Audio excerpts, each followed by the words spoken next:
Shalom, shalom to the elect, to the remnant, to the called out ones, to the wicked, to the rebels, to those that love drama stories and love reading the stories of the prophets and how they killed them.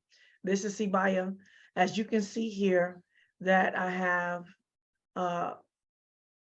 witnesses that are a part of my group and also here with me to speak about what we know is coming down the line. As you can see at the bottom, it says Kenneth's judgments.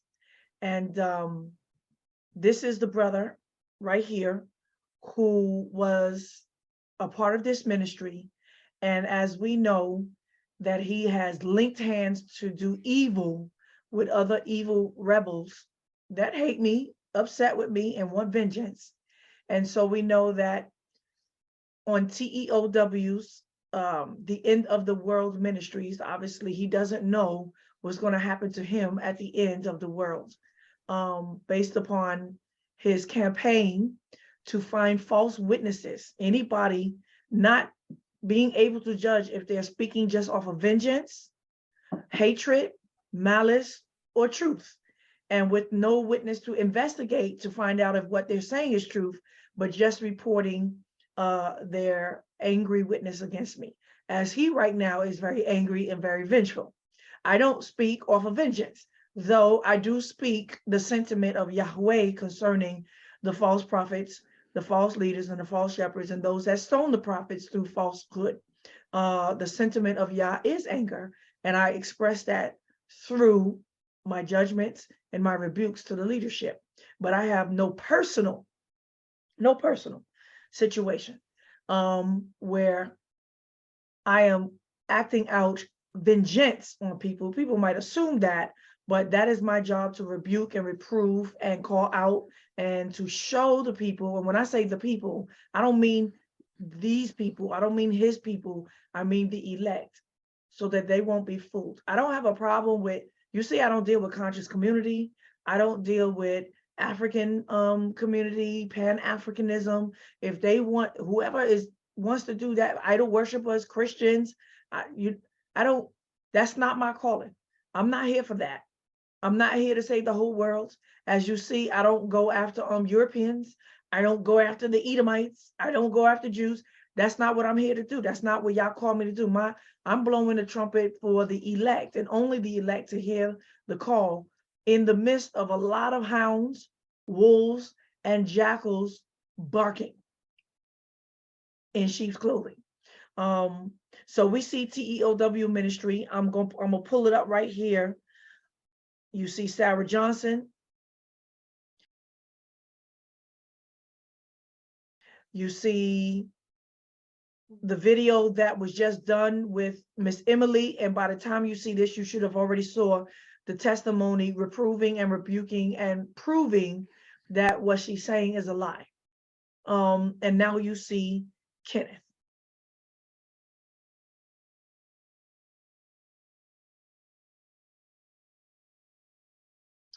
So right here, I'm going to play it to I didn't even know I had this, right?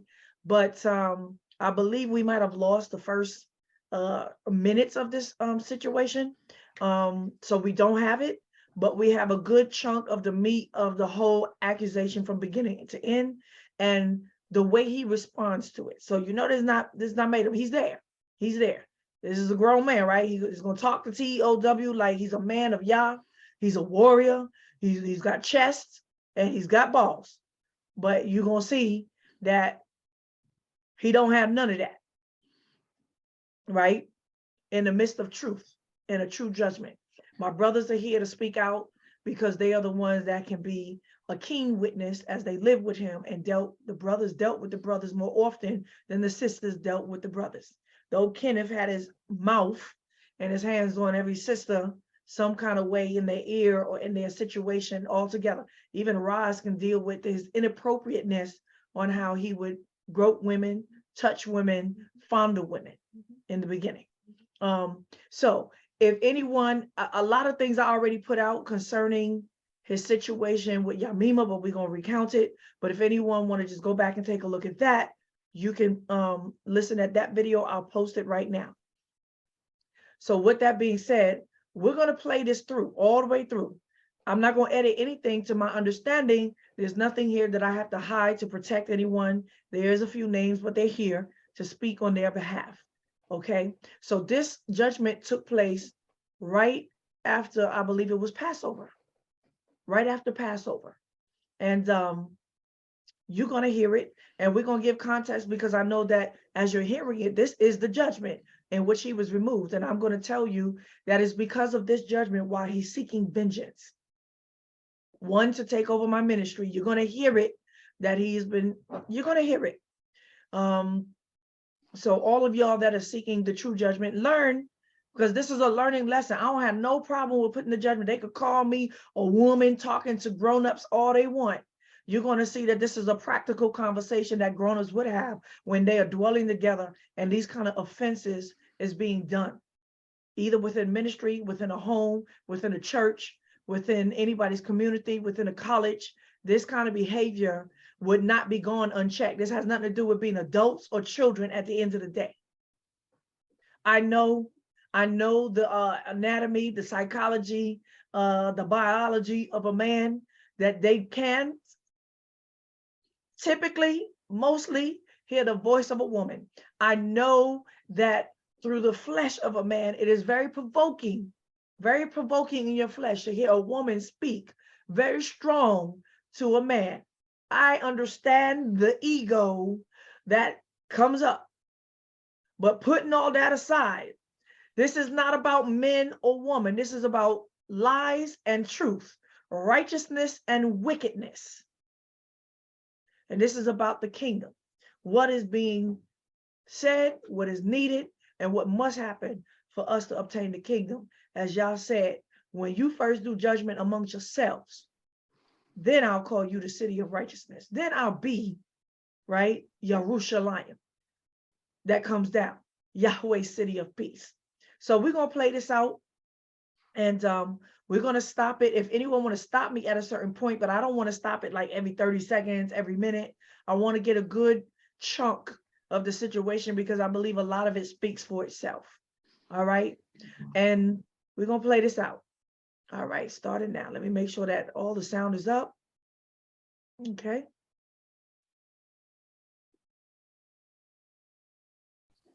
The money that you bragged about almost getting. Can y'all hear that? Sent it all over there. Now you've been broke for the last 4 months, 5 months, half a year you've been broke. And we've been holding you. This ain't just about money though. Because I would gladly, if I know that you're doing the work of Yah, you keeping the commandments sincerely, and you walking straight with your brothers and sisters, I wouldn't have a problem with it. And you doing what Yah requires of you. It's just that you got bad luck. Right? The thing with Jamima, everybody, who is left in this group that was there during the time of Yamima and how y'all felt about it? Because I got a lot of people that pulled me aside, and I had to answer for you every step of the way, but you didn't answer for yourself. They was mad because when they tried to call you up to answer, they wanted more answers. You refused to speak, you just got silent.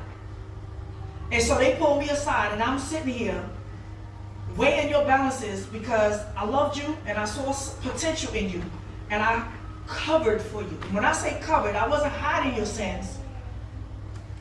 I was trying to put as much mercy on, I see the potential in him. But you were lying to me the whole time. Therefore, you lost my trust. How did y'all feel about that? All of y'all didn't come to me, but a lot of y'all did. Some of the people that come to me is not here no longer. Huh? I had a problem when we had that meeting in Sariah, and he had read some of the text, but he withheld some information. Yep. So when he read it to you, and I sat there that night wondering, that's not what, you didn't give it all to us. You kept it from us, and I had a problem with that. I have a problem with it too.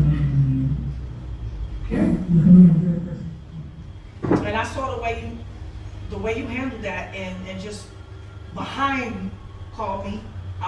Let me pause. So, to give you some context, Rhonda, one of the council members is here that was speaking.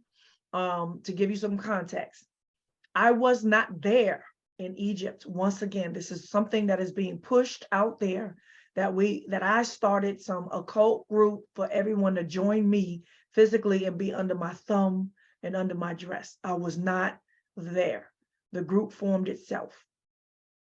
I was in Israel, and they called me for counsel, and I continued my Shabbat classes with them, and I came to visit when they first came during the COVID. This whole situation with Yamima, once again, you can go back because I put the details of that situation and judgment up with Yamima. However, we had learned after that Kenneth withheld some of the text messages that went back and forth between Yamima that covered his guilt. And so he only showed me a couple of the messages that caused me to believe that he was truly repentant and truly sorry, and that he was trying to make the right decision, right? But he was just weak to Yamima's advances and lust. But then later, I asked him for the text messages, and when I read them, now we had another issue about the fact that he didn't disclose to the group. He spoke to the group first before I was involved with it. And he had lied to the group about what he had said to Yamima and what Yamima had said back to him. Okay, is this a group opportunity to read that now, or should I put it? Okay, so I'm going to share that right now. All right. What? First one. All right, so hold on one second.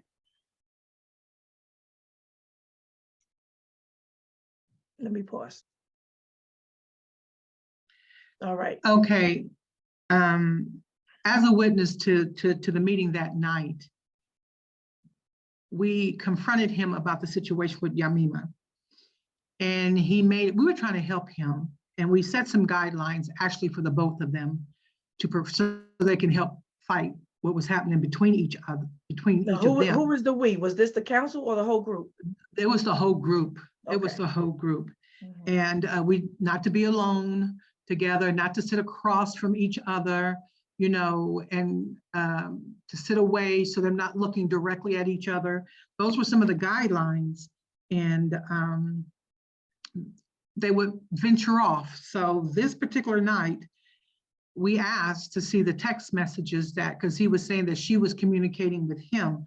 So what he read to us led us to believe that it was all her advances, and he was trying to, he wasn't contributing to any of it. He was innocent. And so he read it to us. And so we didn't say, give me your phone, let me read it. He read it to us. And so we took him for his word. And when it decided to bring you involved, to get you involved in it, and we had a meeting, and that might be actually the third meeting, I think. You asked, because we were there, and you asked for him to read it. Well, then he starts reading it, and we can see that he's contributing to, it's actually an affair. It really was an affair, a mental affair, an emotional affair. It wasn't necessarily a physical affair, but they were actually having an affair. And when he started reading it, I was very shocked. All of us that was there at that meeting, and the council that was there was very shocked, because he withheld information. And so therefore it was like he put it all on her, and he would not take accountability that he was contributing to this. Okay. She would venture off to the beach, and pretty soon he would follow in behind. They would find, you know, she thought it was foolish. So we don't have to go into all the details. There may be a few things, but just to point out his character, about his being a deceptive and a liar, why it came to the point of him being kicked out 2 years later. So these are the text messages. You can see that this is Kenneth, right? And I say, Shalom, Kenneth. This is February 1st, 2021. Shalom, Kenneth. I waited for you to send me the text. I didn't receive them from you yet. Please send them. So this is based upon the word that they're telling me was happening. Now, before we get anything, let's establish, is Kenneth a married man at this time? Very much so, yes. Yes. Kenneth was a married man.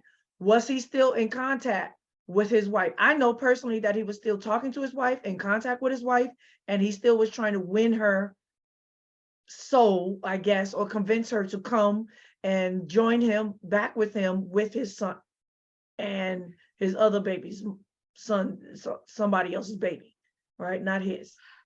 Mhm. I can't say that I remember that he actually, I was privy to that information, that he gave that information to me, but it did come out later and found out that he was still communicating with her. So I Okay. can't attest to Brothers, that. what do y'all know about his marriage status? And as far as I know, this is his second marriage. He told me he was married twice. The little girl you see the picture, I got to blot out her face, is a daughter by his first marriage, which he still pays child support on. And then the one we're talking about now, I don't even want to go into what kind of woman this was, but he scrubbed his Facebook, so you have no evidence of the kind of lifestyle that he lived before that.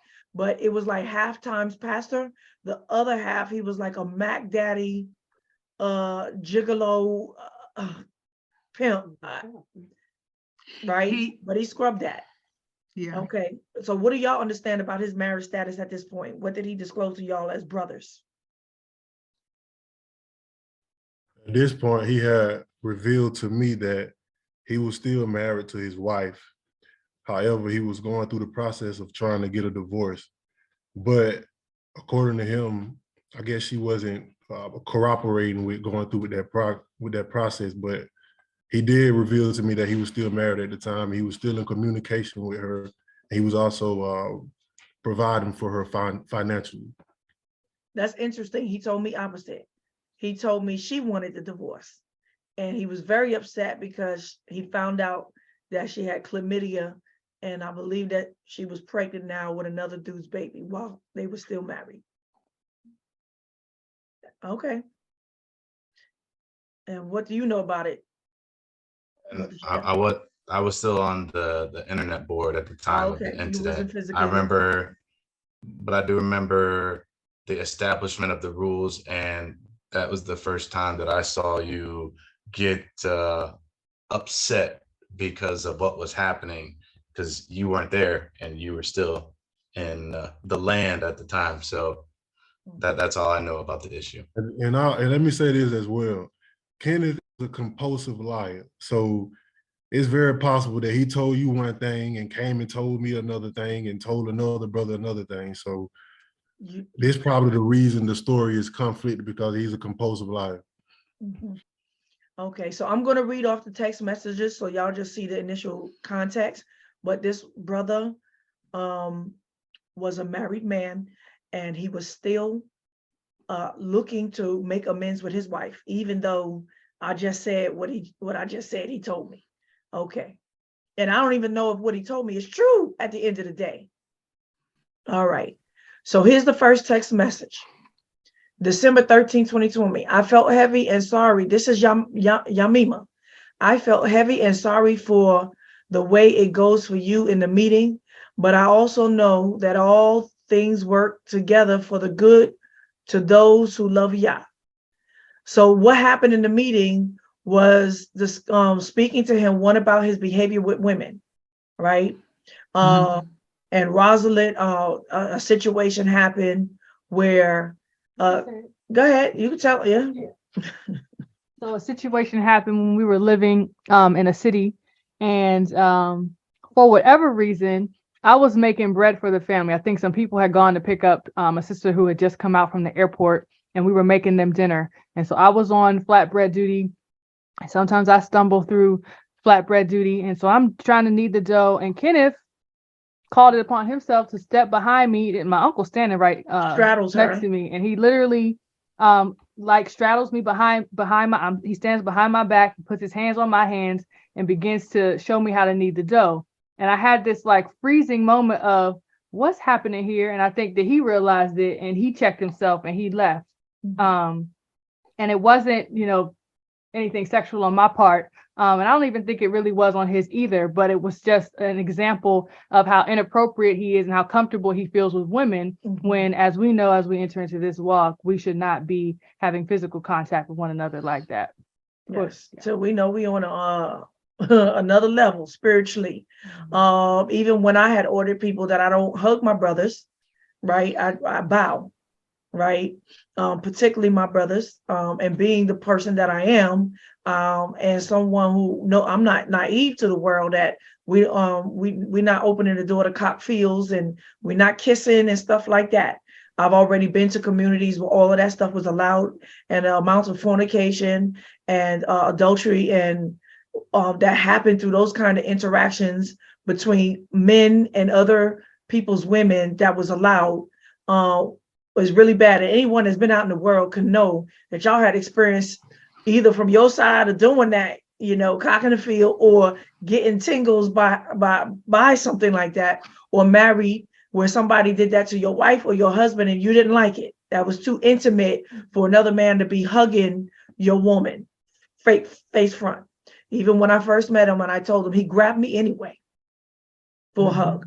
And I acknowledged, I rebuked him, but I allowed it for the sake of the novelty of seeing you face to face, right? But he had a lot of behavior like that, and it was playing out with Yamima as well. That was inappropriate, and he dressed like a bum. He was wearing a t-shirt and a pair of sweatpants that had holes in it every day, looking like a bum. And a do-rag. Yeah, and a do-rag. And I it was embarrassing, and I just didn't understand it. So some necessary changes is going to be made in your wardrobe, and it's only for the glory of Yah at the end of the day, because Yamima liked him, but she didn't like the way he dressed. She saw that he could be clean cut on his videos from before he got to Egypt and started dressing like a bum. Word from an expert now. So you can see on my videos that he started dressing, in the galabayas and looking right. He switched up after the rebuke, and he actually thanks me for the rebuke, right? And all that has been said, I will say to you, chew the meat and spit out the bones. You may have some clumsiness when you want to do too good with the sister. So this was about his interaction and touching and feeling and hugging and called gentleman type behavior that was crossing boundaries. So she didn't like that he touched other women. She didn't like it. So she's okay with that too, that, just don't be your clumsiness. Don't touch other women, but still remain a gentleman. When you want to good with sisters, but don't let it change your gentleman and well-educated man that you are. And yeah, she's French, Yamima, from Africa, a different species, the Congo species. Thank you. And so he writes, thank you so much, Yamima. What you said was very encouraging to me. Now that I know better, I will do better with all my sisters, right? She says, amen. Friday, hey, Kenneth, much has been said tonight, and I take it that in the next context of this group, there will never be a chance to get to know each other innocently, right? I understand the idea of prevention behind it all, but for me, it's like a piece of the puzzle is missing to make it all legitimate, right? So this was now, we were having meetings because they were calling me saying that Yamima and Kenneth was going off on the side of the beach. There was inappropriate behavior, and y'all could speak more to it. I wasn't there, so I can only speak about once it came to judgment, what I discovered and what he admitted and what y'all said. Can y'all speak to that? I can. Yes. Yeah, that night we was at the dinner table eating, and I can't remember exactly who it was. And they said, "Where's Yamima? And where's Kenneth?" And come to find out, Yamima had left early. And you know how it is. I'm gonna leave first and go down. And she left and went down to the beach. And then a few minutes later, Kenneth followed her on the beach. So the two were there alone. They tried to say there was another sister there and they were going down there for that. I didn't validate it because I didn't get up to go see because others were already investigating it. But I do remember the incident in the report that the two were missing from the dinner table. So we had finished dinner, yes. So yes, as y'all call it, cult, I had rules in the beginning, especially when we moved on the beach. That scenario was a very romantic scene. It's a scenario that people don't go to bed at night, that you hang out all night under the fire.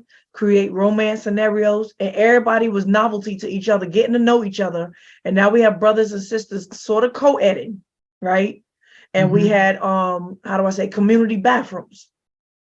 And so there was rules put down in the beginning about a sister and a brother going off by themselves with no other witnesses with them, right?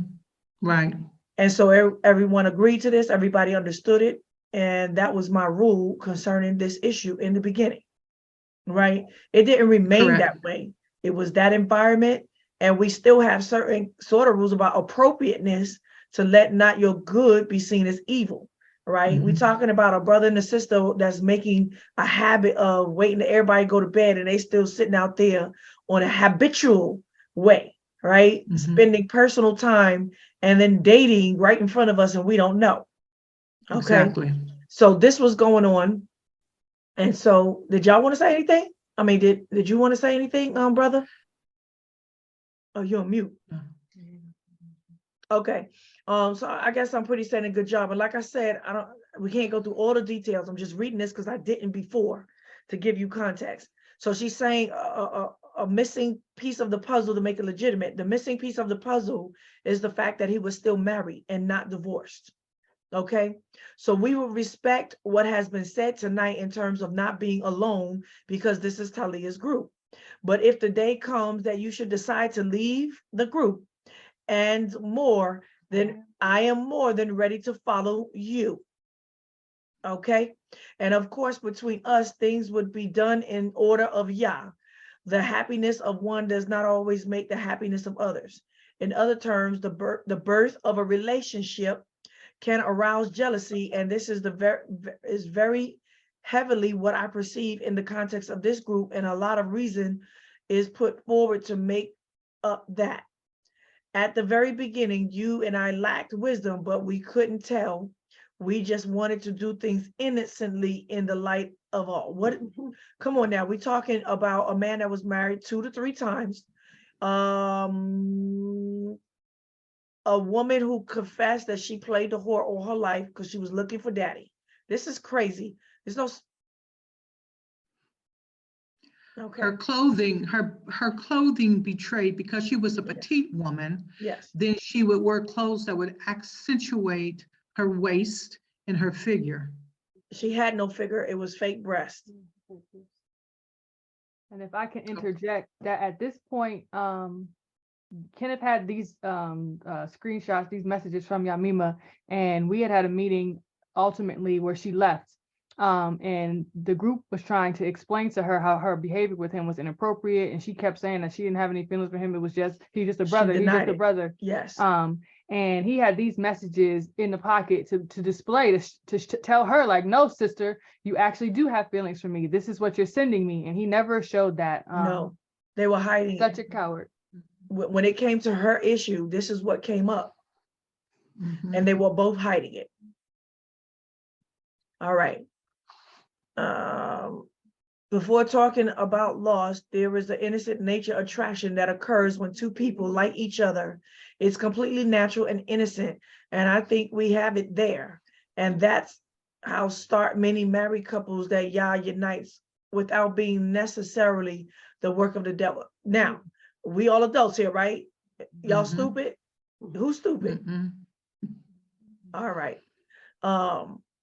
This girl, now I told you the testimony that Elizabeth, so another sister and I, who had brought her to me, was counseling, and another sister who was living with her was saying that she was struggling with lust, that she was having wet dreams, and not just wet dreams, wet daydreams about him all day long, and she was literally showered in the pants, and that this was a problem for her. Okay, okay.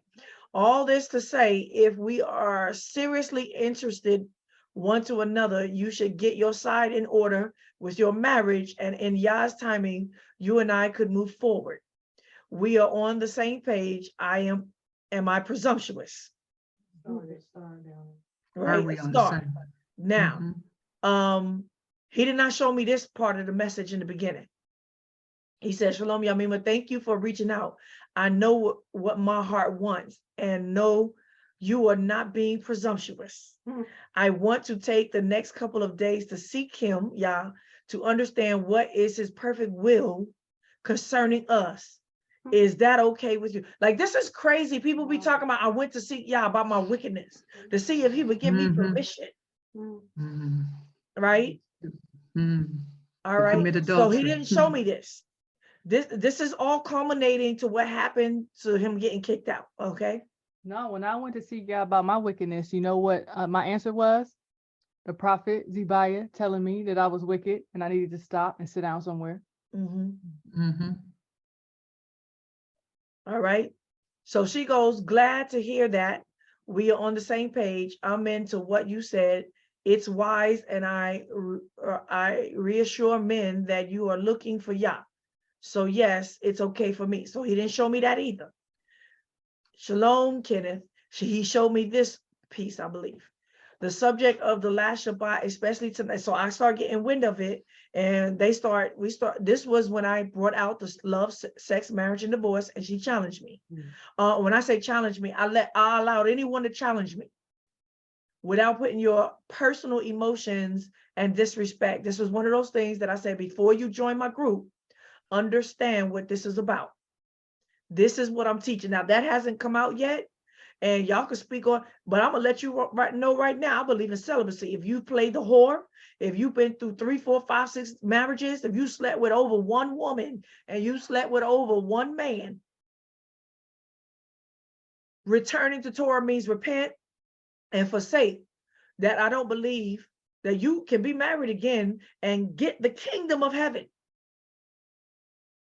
And then if You you even show in the any other scripture. marriages, you sleeping outside of marriage just because you get married. No, I don't believe that. And so I taught that, and that we, as trying to return and pay the price for our sins and bear our burden to walk after Yahushua, that he paid that same cross for us, bear our cross.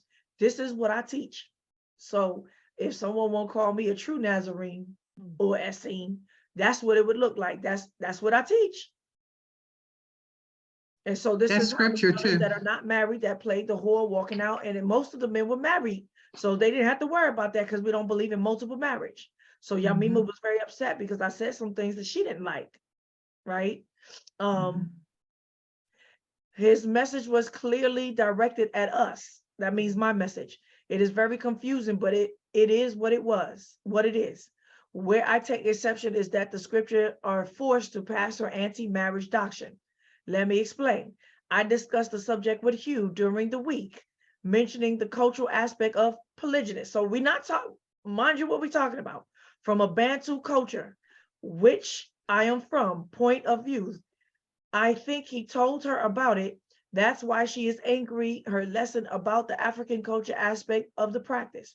Bantu culture still abounds today in the practice of Torah, such as the law of circumcision, the law of deceased, brother-in-law, the dowry, the law of this, the law of that. And so, where was that? The law of this, I don't see the first. Some of it is missing. Certainly, Beersheba is, so she was upset because I said that I believe that something about David and Michal versus David and Beersheba, about that they didn't, something about them sleeping together. I forget my point, right? But it'll be in That she was a virgin and he had. that, yes, that I believe based on context, and I showed the scripture based on other context, that I believe that Beersheba was still a virgin, that Uriah did not sleep with her. And so this was the issue about mixing seed. Okay, so she said lost her first baby because the second Solomon has come into the world, which completely cancels her argument about the woman who keeps sperm for X years mixing seed. So anyone want to take a look? I showed some evidence about the fact that women hold on to the seed, the sperm, not in their womb, so in their DNA, right? This is how somebody could, this is why Yah says you defile the land when you mix seed, because you hold on to the sperm somehow, right? So when we're talking about in the mind, where's the seed of Satan? In the mind. And we talking about information. Seed is information to give, how do I say, spiritual rules and laws and physical rules and laws on how to produce this baby. So you might be sleeping with one man and you have maintained his seed, his spiritual seed, but you're sleeping with another one. And when you do DNA tests, it says he's the father, but yet it's two seeds mixed, crossing. All right, that's on another level. You're not ready for this. So, and she wasn't ready for this. Okay. Yah will not permit that one who he will anoint and build his temple come from a mixing of seed. So I done my research, and the maximum for a woman to keep sperm in her body is between 2 to 6 months. This is her wanting to promote that she was a whore and slept with many men. All right. And not indefinitely as she claims. Go look up the research, just proved that that's a lie, and they always knew it. So these arguments are off. I do not promote polygamy, but personally, I find it repulsive. But if something is said in the Bible, it must be transcribed as it is and not twist the word for Yahweh to establish an ideology. His response, Shalom Yamima, this is after my lesson. I understand. This is what he let me see.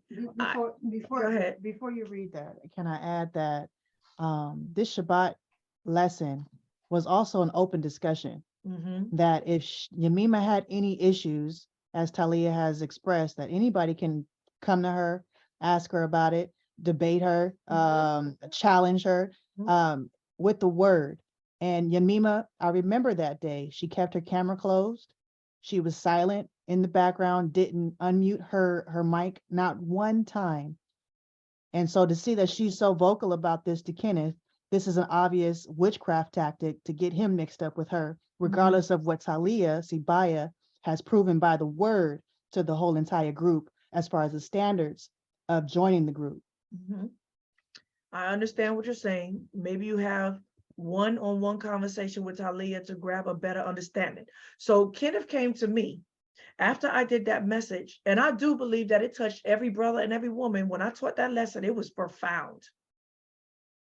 From top to bottom, from the beginning to the end of the book. And Kenneth came to me, as well as a few other brothers, would say, I heard you loud and clear. I heard the truth about the kingdom. I'm not talking about this world, right? This world is for marriage. The kingdom, we at the end times now. I'm not a prophet teaching you how to just have blessings in the world. We at the end times, right? And he came to me and said, Talia, I heard your message. I knew something was already at this point. I heard you loud and clear. I believe, and I'm going to make a vow. I'm making a vow to Yah, right? And so I believed him, but I believe that he believed himself. You know how you can receive the word and it touches you in the moment. You feel holy in the moment, but the truth is that you still got to fight the flesh. The fight is real, right? The word cleanses you with water, but you got to get some fire inside your spirit to fight when your flesh rises up against what you want to do, right? Maybe you have one-on-one with conversation with Talia to grab a better understanding. Just a suggestion. To me, the word spoke pretty clear, and I am ashamed that I have married out of foolishness, especially by way of me whoring around before that. I know what my heart wants, and that is to please Yah and walk in righteousness, all things to require much prayer. It was because of that message that he showed me and a couple of other private conversations we had that I forgave him. Yamima, on the other hand, did not relent. She doubled down. She came back. Oh, this was the same one. Okay, but we missed it. Falsified scriptures absolutely testify that. What contradicts her? Okay, read it. All right. What is this? More context. So it's all over the place. Circumcision and the law is deceased brother, the law of dowry, the law of the portion of truth of the jealous husband, certain part practices of the Shabbat, other laws when I came into the knowledge of the truth, and the Torah is Torah in my awakening. I just connected the dots, and therefore also the polygynies implicitly mentioned in the scriptures, which I understand is not Yah's perfect will, but his permissive will, right? So that was what she was wanting to grab to. For what reason? Because in my opinion, by tolerating polygynists at the time, today's non-virgin marriages are tolerated because of the existence of polygyny. We'll talk about that in a lesson. Various passages demonstrate this. The most striking being Deuteronomy 10, blah, blah, blah, blah, which suggests in the conditions to become a bishop that it is necessary to be the husband of one only woman, implying therefore that it is the mores to have several women was running. Probably she meaning the laws. The most striking passage is that of Uriah, 2 Samuel, where it is clearly a case of polygynous, but she forces the scripture by saying that Uriah had not yet slept with his wife, which is totally false. The scriptures absolutely don't, I think she said, support that. So that's the first contact. And the reason why I have to go all the way back to this first issue with him is because this issue had came all the way back up. That caused me 2 years later to say, oh my goodness. Y'all gonna hear it. All right. Let me close that. All right, so we back. Can y'all see what screen we on now? All right. And now there was a whole lot of other texts. I believe they're in there, or he just sent it to someone else about Yamima calling me a witch. She had a vision that I raised up dead people out of the grave, and she was jealous. She had a dream that she wanted to pray about me. That Yah showed her that she was going to be cut off from the kingdom if she kept pursuing Kenneth.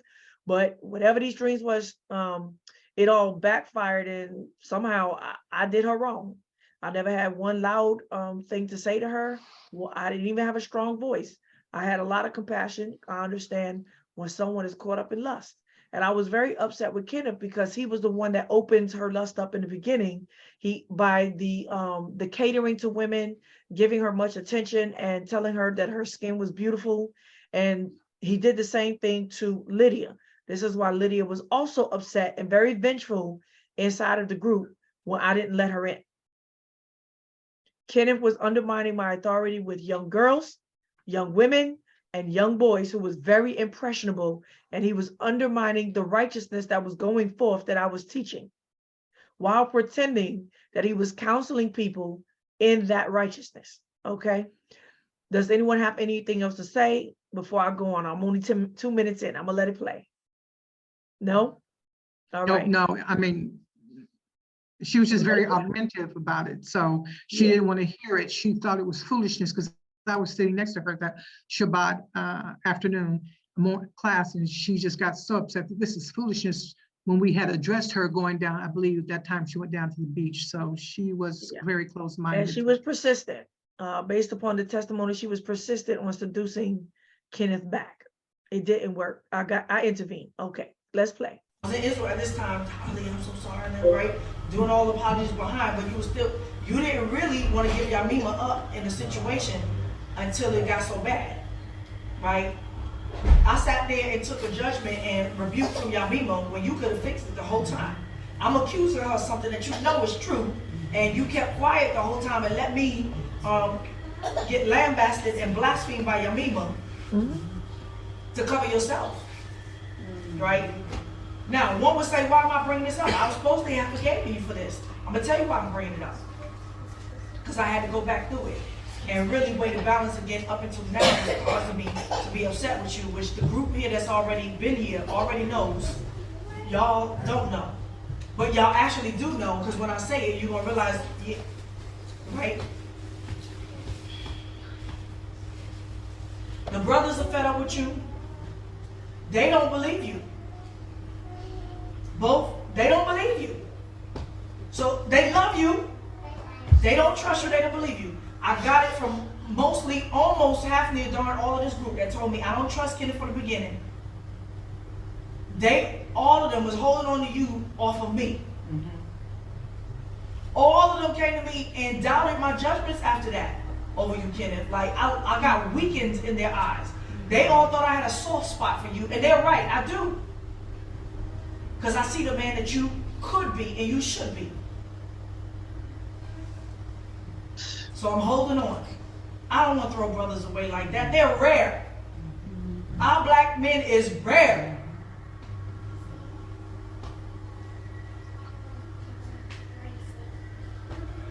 but you know you lost my trust.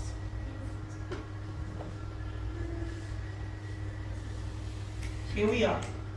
Brothers in my life are really moving. I don't necessarily trust it. The Yamima situation still left a bad taste in my mouth. You never really answered for it. You never really, you let, the Lydia thing, you just like, ain't no big deal. You don't feel like you really did nothing, right? And you've given counsel against me, as I said it, that you undermined me. But what made me upset, Kenneth, is that after everybody came here, I had this conversation with you in front of everybody about what you did, and Rosalind witnessed to what you had said that undermined me. You had nothing to say, right? And I said, this conversation now, we got to talk about it again with the whole group. I just told you I needed some time to process it. Listen, no. You needed time to process it, and guess what you did right after that? You went back and repeated what I asked you not to do. Okay, you don't know what I'm talking about. Rosalind, please, can you explain to me? After I spoke with you, Kenneth, I was just telling you how I was feeling about Jaquil and him giggling with the girls, and you were like, okay, I'm gonna go talk to him about it right now. You went outside, you called him outside, you asked you to be a witness. Okay, sorry, Rosalind. Get over here, Rosalind.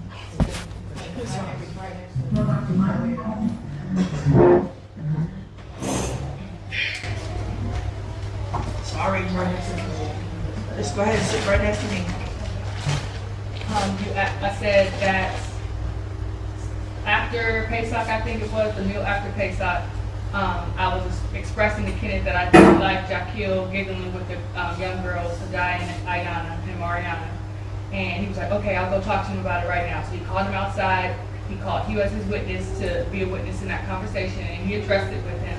And then Hugh said, listen, I heard you've been very disrespectful to your mom, and you need to understand that we're not going to tolerate that here. And Kenneth said, well, hold on, Hugh, wait, hold on, because his dad died.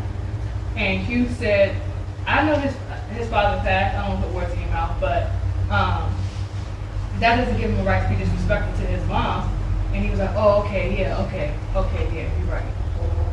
I was shocked. That's not how when you said that. I was saying that this is what he thinks his reason for being disrespectful. Say it to Hugh, that's you. You said to me, this was your word verbatim. You said, hey, excuse me, his father died. And I said, Kenneth, that doesn't give him an excuse to disrespect his mother. And then you started talking. And let me finish. Afterwards, I pulled you to the side. I said, Ken, why would you tell him that? You said, I didn't know you knew. I said, how do you know that I knew when he stood before everybody and cried and it came out that everybody was aware that his father died? And you said, oh, I forgot. Am I lying? Hugh, I didn't say to you, this is what he thinks his excuse is. I don't call you saying that. You said, Hugh, his father died. You didn't say, I think this is excuse for disrespecting his mother. You said, Hugh, but his father died. And I cut you out. I said, Ken, that still don't give him no excuse to be disrespectful to his mother. When you recounting it, I guess you recall it. Yeah, you recall it because I know clear what you said to me. like, and you good at doing that. But boy, before I know you what you recall said. it though, as a We second spoke about witness, it, clearly. I don't know when the initial conversation happened, but that conversation did happen again in front of us while we were over there for dinner. And he What did I say to repeated him? exactly what he just said. And Kenneth said, oh, I didn't know. And he said, exactly what he said is what happened in that conversation. And the kid not both was there for that. So. That's a second witness. And I think, Kenneth, really the point is, if someone is providing a young man or anybody with wisdom, righteous counsel, and you feel the need to come behind it with an excuse, regardless of how you say it, or how you meant it, that's wicked. We just read what an anti-Messiah is yesterday. And you fit the book for me. Yeah, you give wicked counsel, my brother. You give wicked, and because the wickedness is still in you. Okay. Why did when I heard that, I was fed up. When everybody came, I'm busy, right? And I'm tired. Everybody thought that you had already spoke to me the way you was They came to me like, oh. Everybody thought that we reconciled, that you came and sat me down and we had a discussion, but it was supposed to be with everybody. Nevertheless, everybody thought the way you was moving with me, that everything was okay. Everybody thought that we had reconciled, you know, came, apologized, recognized what you said, what you did to undermine, came and I made amends with it. And I was like, I ain't hear a word from him. He just over here smoothing me over. No, I know. A couple of y'all came to me like, oh. So I was like, no, he ain't say nothing to me. He was like, for real? The way he talking and acting with you like nothing ever happened. Yeah, that's what I'm saying. Talia, even when you were sitting out here, and I came to you, and what was the last thing you said? It wasn't, you did not You want came to talk. me after you already see my disposition. You could smell it. Kenneth, why are you playing me like I'm stupid? Kenneth, you can smell my disposition with you, that I'm not even trying to have you serve me. I'm not even trying to look at your eyes right now. I'm upset. I'm dealing with this, and I'm trying to figure out the right time to do this. We going into the feast days. Do I let you sit here and hear the word a little more? You can hear that my messages are geared towards you. Who couldn't tell that half of the message last night was so geared towards you? You can't see it? You are playing me. You already smell that it's coming. Right? So you come after the Shabbat. How many days? It's been it's been how many days since we had that initial conversation? Then I heard about what you said again with Jaquil. And then I also heard something, you know, when the brothers was talking out there. I didn't like it. It tells me you may not think that you're doing anything wrong, but you are undermining righteous counsel, right? And admonishment and upliftment and encouragement in walking this path out in people's lives. You have become the buddy of people's sins and weaknesses. You placate to what they are weak in. Your speech has always been that. When I'm sitting back looking at, and I've called it out so many times, and I cannot do that because it's consistent. It means you haven't gotten the wickedness out of you. So Troy talks about his situation with his wife. I hear about it. Okay, don't quote it, but the spirit of what went out is the same thing. Here's his brother saying what's going on. Come on, Troy, what's up? Right? Then what do you say? Do you remember what you said? I remember the conversation. Yeah. What did he say to you? What did he say? About they don't understand. They don't understand us, right? They ain't married, they ain't have no kids. Something to that effect. Something to that. In the conversation, we was talking about how basically how y'all word says that your family will be your foes and it'll be dysfunctional in your house, so forth and so on. Kenneth leaned to the side, grabbed Troy and said, Can you get the microphone? We're not hearing nothing. Hold on. Let me pause just to give some context. Now we talking. So the brother that we're talking about is right there. This is the whole group, new and old, is there. You can hear Oral, Vavine, they all there. So everyone is witness to what is going on, what is not going on with Kenneth. And so now we're coming to the situation. Now I've already just clipped the fact of the testimony of Jaquil and the mother about him giving wicked counsel to this boy right in front of his mother, that it was going to be okay for him to disrespect his mother, just don't do, or disobey her or suck his teeth or whatever, just don't do it in front of her. And now we're talking about the situation with a brother called, he is someone who's with this group, but not literally, and he's going through situations too. I'm going to just spell it out since I'm going to remove his name, but this brother is married to a European woman, right? A Gentile who doesn't believe anything, right? And they've had a long marriage, and because he came into this knowledge, you can imagine what's going on. He believes in a come out message, and the rest is that. So he is a brother that also was one of the elder brothers in this group, a man, a real man. But nevertheless, he has his issues. And so this is what's taking place as this is coming up while he visited for the feast day. Yeah, I know it's kind of, but do you mind standing up so we can move it? Okay, go ahead. And just to provide a little bit of context to this, typically when Kenneth gets rebuked or admonished or corrected for any sort of misbehaving By anybody. by anyone, whether it's the buyer or somebody in the group, he has this sort of silent tantrum like a child, where he sort of scowls at you, or he puts his head down to the ground like he's not listening. And then that's it. And then days go by and he'll eventually show up as if nothing happened. It's not addressed, it's not talked about, it's not discussed, unless that person or those people are persistent in trying to get him to answer questions or speak to his ill behavior. Yeah, once he's busted, yeah. Anyone else have anything to say? Like I said, a lot of this is self-explanatory, but some of the witnesses are here and the counsel, right? To give any context to what we're hearing. But y'all know what this judgment was about, right? Why he's on a vengeful rampage, right? He didn't leave this group because I can't take rebuke. This is why he was asked to leave. And we only 12 minutes in. Let's go. Oh, go ahead. And yeah, just to attest to the wicked counsel. One night I was in our house again, me and Kenneth and other brother Hugh here. We shared a house together. And one night I was downstairs in the kitchen. I was doing something in the kitchen, and I'm listening to Kenneth on the phone to attest to this wicked counsel.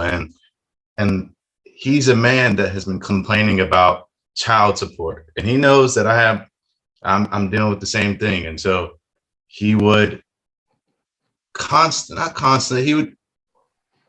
he would again, time to time, every month he would say something about child support. And so the night I heard him on the phone, he was speaking to a woman. I believe it was his sister, could be another woman, but on the phone, he's telling this woman to take the father of the child to court and to get child support, to take everything from this man. And at the time I did not say anything to him, but I took that in my head, because as much complaining and as much concern he had for his child support, to hear him go and say something to another woman to basically put another man in the same situation that he was in, it threw me off. And so, well, what's interesting is that the way you're saying it, it wasn't his sister. I've never heard. I don't think that was his sister at all. But I did discover that one young lady that had an interracial marriage that went to Tanzania had 5 children. She does not have custody of her kids. And if you go back to her story that she posted on T3 and Me, it turns out that she does not have custody. She said he was an abuser. She ran, and he took her to court. Her parents was involved and basically gave him custody because she wasn't there to represent, and ordered her child support for 5 children while she fled to Tanzania. Right. And so I found out that this sister that's in Tanzania right now, she was the one that now that T3 TEOTW Yakoba is talking about this sister with 5 children went to Jordan. I don't know if she went to Egypt first, but Kenneth have found this woman online, and he was counseling her privately. And he convinced her, somebody told me that he was reading through the prophecies that I taught, saying that Tanzania, teaching her that Tanzania was a place that we're going to go in the wilderness and go through the fire, and all the mystical things that I was prophesizing about the cloud of fire and the things that, hasn't been released. And that this young lady believed what Kenneth was saying, going through the word of prophecies that he learned through this ministry, and convinced her to join him. And he took her to Jordan with him, and they joined Kana. Yes. Okay. So now that's an assumption. I don't know that that's the woman, but it sounds like that could be the very situation. Continue on. We continuing or anything? Anybody else got to say anything? We good? And other than, I know we talked about in the last video, last year, that the brothers are tired of you. I forgot the word. Basically, we were done with taking care of somebody that didn't want to take care of his own self, and that added to the laziness. And for anybody out there, he's a grown man. He's older than me and the brother. He probably 20. No, he's about 10, 15 years older than us, something like that, right? Right. And so being in a house with him, He's almost 50. and taking care of him just on a constant basis, and seeing that he's not even trying to put forth effort was it wasn't good, for me and myself, because it was affecting me in the house, because I was getting mad. I was getting frustrated with Kenneth, and it was affecting me. And so y'all came and talked to me often, and I had to, figure out how we do YHWH in this and not take vengeance, and how we bear with him. And man, this dude took every single patience, kindness, time, and just like spit on it, stepped on it, laughed at it. And this man is almost 50 years old, if he's not 50 already, because I know he's like 2 years older than me, something like that. But he's like a 50-year-old in a 14-year-old boy's mind. Mm-hmm. And When you hold on. So who's speaking now is, okay, go ahead, Hugh. I just wanted to let me back up what Shan was saying. I was also one of the brothers who was a roommate with him. And yeah, it was a little frustrating dealing with him. But I just wanted to put it out there that it had nothing to do with money. We didn't care that he didn't have any money. It was the principle of it. He was a grown man, as the brother just stated, and he didn't want to do anything. Like, we was taking care of his every needs. Now, if he wanted to cook, clean, or he was showing forth some effort, it wouldn't have been an issue. But as the brother said, like, he's a grown man, and we had a problem with taking care of somebody who didn't want to even take care of himself. So I just wanted to express that it had nothing to do with money, and it was the principle. No, and we had a meeting about it. Yeah, the brothers called a meeting, we talked, and he sat there and was like, man, I cook every night. Like, he was like, I cooked last week or something, like, he was making excuses, and they was like, listen, we got to even ask you to cook. The fact that we got to ask you, we 3 grown men in this house, and we all know that we got responsibility. The fact that we got to ask you is a problem, right? And so this is not the first, like, this, they were fed up with him, y'all. The brothers. The sisters was fed up with him too, but they're not here right now. We just have our elders and the brothers speaking. Okay. Well, I was just going to say that. Let me tell you who's speaking. Ima Arita. She is now the head of this group in a sense of mother. Oral and her were the head of the council. Oral is no longer here. So now Mama Arita is speaking. Mm-hmm. So these 3 grown men are living in this house together. 2 of them are responsible for paying the rent. And Kenneth is not handling his responsibility. A young lady, and this is a almost 50-year-old man that we're talking about. A young lady who, a lot of the young women are teaching English online. And so he was advised to get in touch with one of those young women in terms of how do I go about getting involved. He did not raise a finger we had to push him to at least call her, reach out to her to find out. And that took effort. He was not interested. Pride is one of the things that, and it's an oxymoron to speak about pride with him, because he wasn't too proud to let these brothers support him, but he was too proud to reach out to this young sister to find out, how do I go about getting myself a job so that I can contribute? I mean, mind you, he's not dumb. He's a computer buff. He said he was working for Google or YouTube. I don't know if this is true, but in the beginning, he actually had a resource that helped I'm not tooting my horn, but I have to now that I'm being accused of stealing from people and using people, not supporting people. But everyone that wanted to do, the young people that didn't have the finances, that wanted to take this course to do, what do you call it again? It was online marketing, digital marketing. There was a course for $1,000, and I actually paid for, I believe, maybe 3 people in the group. I'm not sure. I don't even remember. I'm not keeping account. Yeah, so that they can take this and get on their feet. Not one of them. Not one of them. Well, Alan finished the course. He never paid it back. He disappeared as soon as he got a job. He vanished as soon as he got the job. Okay. So this is not an incapable man. I don't believe that he couldn't find a job.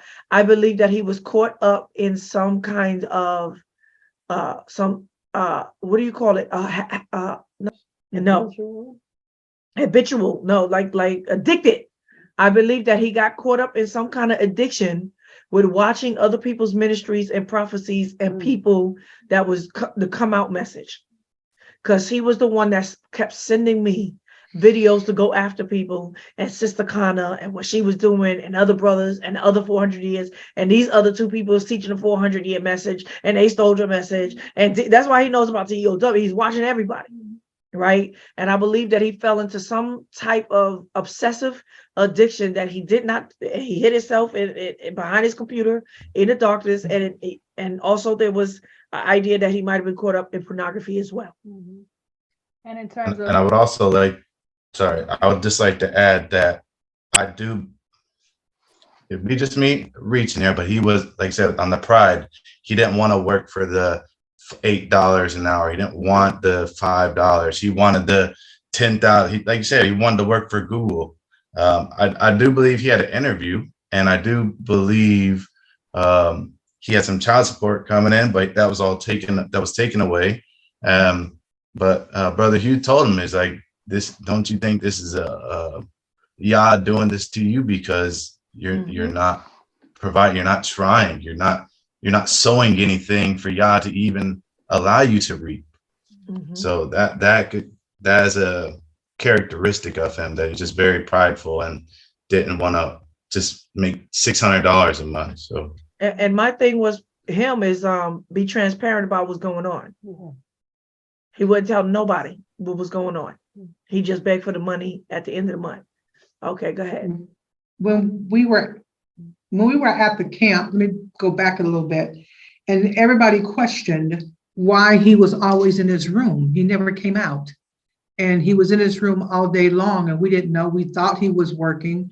We didn't know if he was studying. We didn't know what he was doing, and he'll come out, I guess, just before dinner, or if it was his time to help cook. So we questioned that, and we wondered, that he would isolate himself in that manner, Check out. He did check outs. Yeah.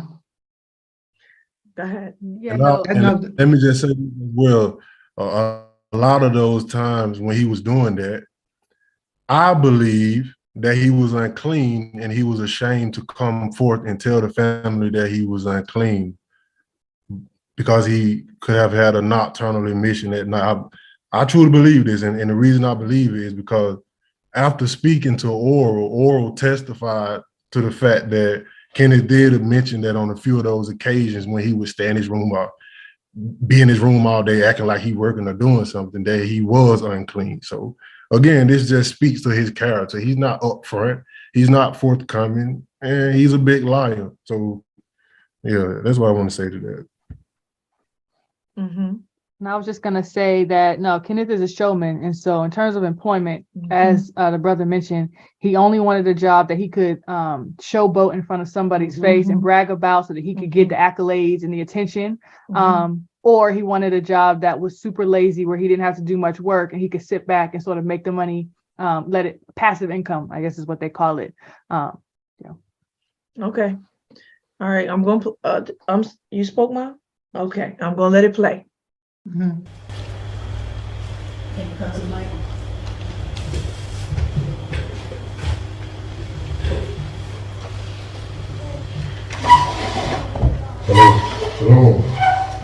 hear me, Oracle?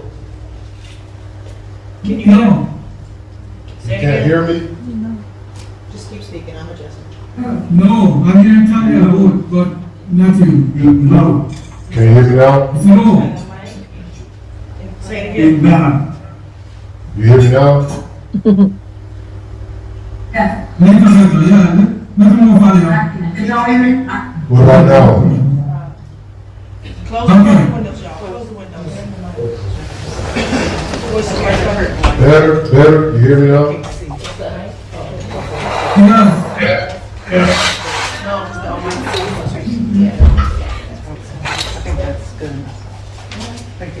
Go ahead. So we was having a conversation, me, Brother Troy, and Kenneth. And what we was discussing is basically what y'all word says about what's gonna happen amongst the family members and how your family members will be your foes and it'll be all dysfunction in your household, mainly because of the word. And Kenneth leaned over to Troy and he was like, oh, the brothers don't understand, something along those lines. And kind of touched him on the side, like the brothers don't understand, but I said, That's the man we code. do understand because I mean, I haven't had a wife, I haven't lived in a household with children, raising children, but I understand what y'all word says. That's basically where. That's the man code. I was there. I was You there at that displayed the man conversation. code. Mm-hmm. I was there at that conversation. That's exactly how it went. You wanna go? Well, if, Q, can you just translate? And I killed is a witness to the conversation. He said that he was there present and he heard what was said, Which was the same thing you said. which was the same thing that I just shared with you all. How did you recall it? Well, just recall what I said. You said man code. Yeah. No, you agree. I would. I I agree told with you him. that. No, you agree Oh, I with get what what I I said. said. I didn't play the man code. No, you didn't follow. You said you didn't respond to that, right? You told me that you turned around and told him, no, he's right. He's right, Kenneth. He's telling me what's right. But you doing this. Even in the conversation where you did bring it. I get to the mic, son. Come on, y'all, the mic is there. Right now, let me just kind of give you a picture of his disposition. He's in front of the whole family. The brother Troy is going to talk more. Troy thought I was accusing him of the man code. I was saying, no, I'm not saying you.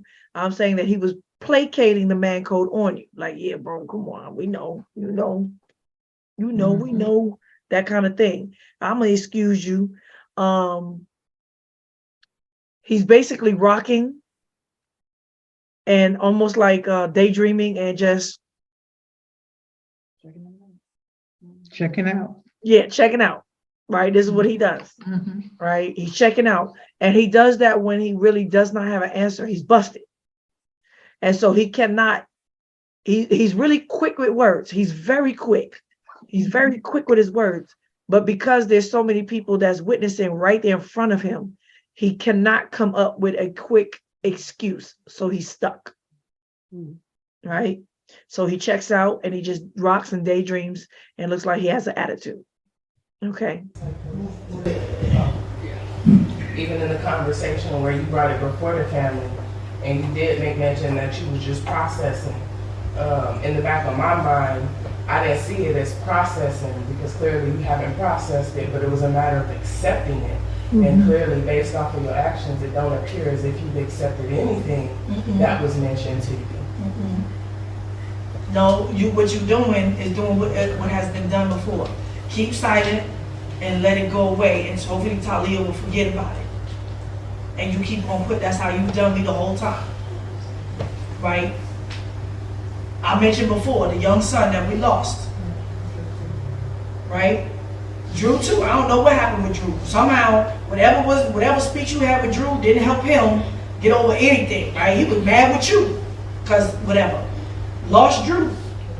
But the young man back then, I didn't want to give him he was like, he wants to talk to men, right? Or Eli. Oral was there, right? What happened in that conversation? I sat there and looked at you like, and it took her, which is very uncomfortable for a man. It's not going to do anything for a man or a young man that don't got a father walking out on his own, right? And our job is, as you see in John, young men, keep yourself from fornication. The first things that's supposed to be spoken before you even let somebody in the house. When I asked you to speak to the young man, you had nothing to say to him morally. To the point that she had to bring it up. And then you sit up there telling him, yeah, have fun, man. And I'm looking at you, that's all you had to say for this young son coming out? No righteous words of encouragement, keeping his walk straight in y'all. And I'm looking at you like, what are you good for? You use the word, go have fun and experience. And there was nobody there to talk to this young man to man, about coming out of sin. Right. So Rosalind had to do it. Did it have any effect on him? Absolutely not. So I want to lend some context to this. Obviously, Sibai is speaking mostly as the judge of this situation. She's in the middle of it. This also speaks to the mission, the work, That's right. the hard work, the foot to pavement work that needs to happen when people are adhering to the command to come out of Babylon before it goes down. And they're coming into these lands, we're inquiring of counsel. And they're calling Talia, Sibaya. And at this time, she's traveling. We're in a scattered state right now. So she's taken up the banner to travel. And she entrusted Kenneth to travel with her and my sister Roz. And while she's speaking and explaining all of these different brothers that Kenneth has dropped the ball on, she's expressing that she's basically trusting him to give his testimony, one, about coming out, blessing y'all, thanking him for the grace to come out at a time where COVID hit, and also being able to be in a group that has supported him, that has given him everything that he's needed as far as money and just a cushion of comfort to come out. And he did not lend to any of that. He dropped the ball on every instance. And you know, Sibai, she's trying to suffer him in the sense of like, come on, Kenneth, like what's going on? But he's showing his true colors when other members, new people are coming, newcomers are coming, people who are in very vulnerable places, very vulnerable situations where their spirit is trodden down, where they obviously need healing. He is preying on that. And he's undermining the counsel of righteousness that needs to go forward in the spirit of Yehoshua. And he's trying to be cool, and he's trying to be, yeah, bro, you know, we out here, right? Yeah, we bro, like my sister's saying, bro code. But Kenneth was sabotaging the work of Yahweh Yah Yehoshua in this come out, which is just the first portion of the work. And this was somebody that could not be trusted with the weightier matters as things get tougher and more broader on this side of the hemisphere. So one of the things I want to say again, we have men in our ministry, and yes, the ratio of men is much smaller to the women. But when young men, I'm very well aware that when men come out and young men come out without fathers, they're looking for other men and other father figures to step in and speak to them, encourage them. And that is the brotherhood code that we should have in Torah. But when you have somebody who, Ora was there too, but then I think he couldn't come to the second conversation.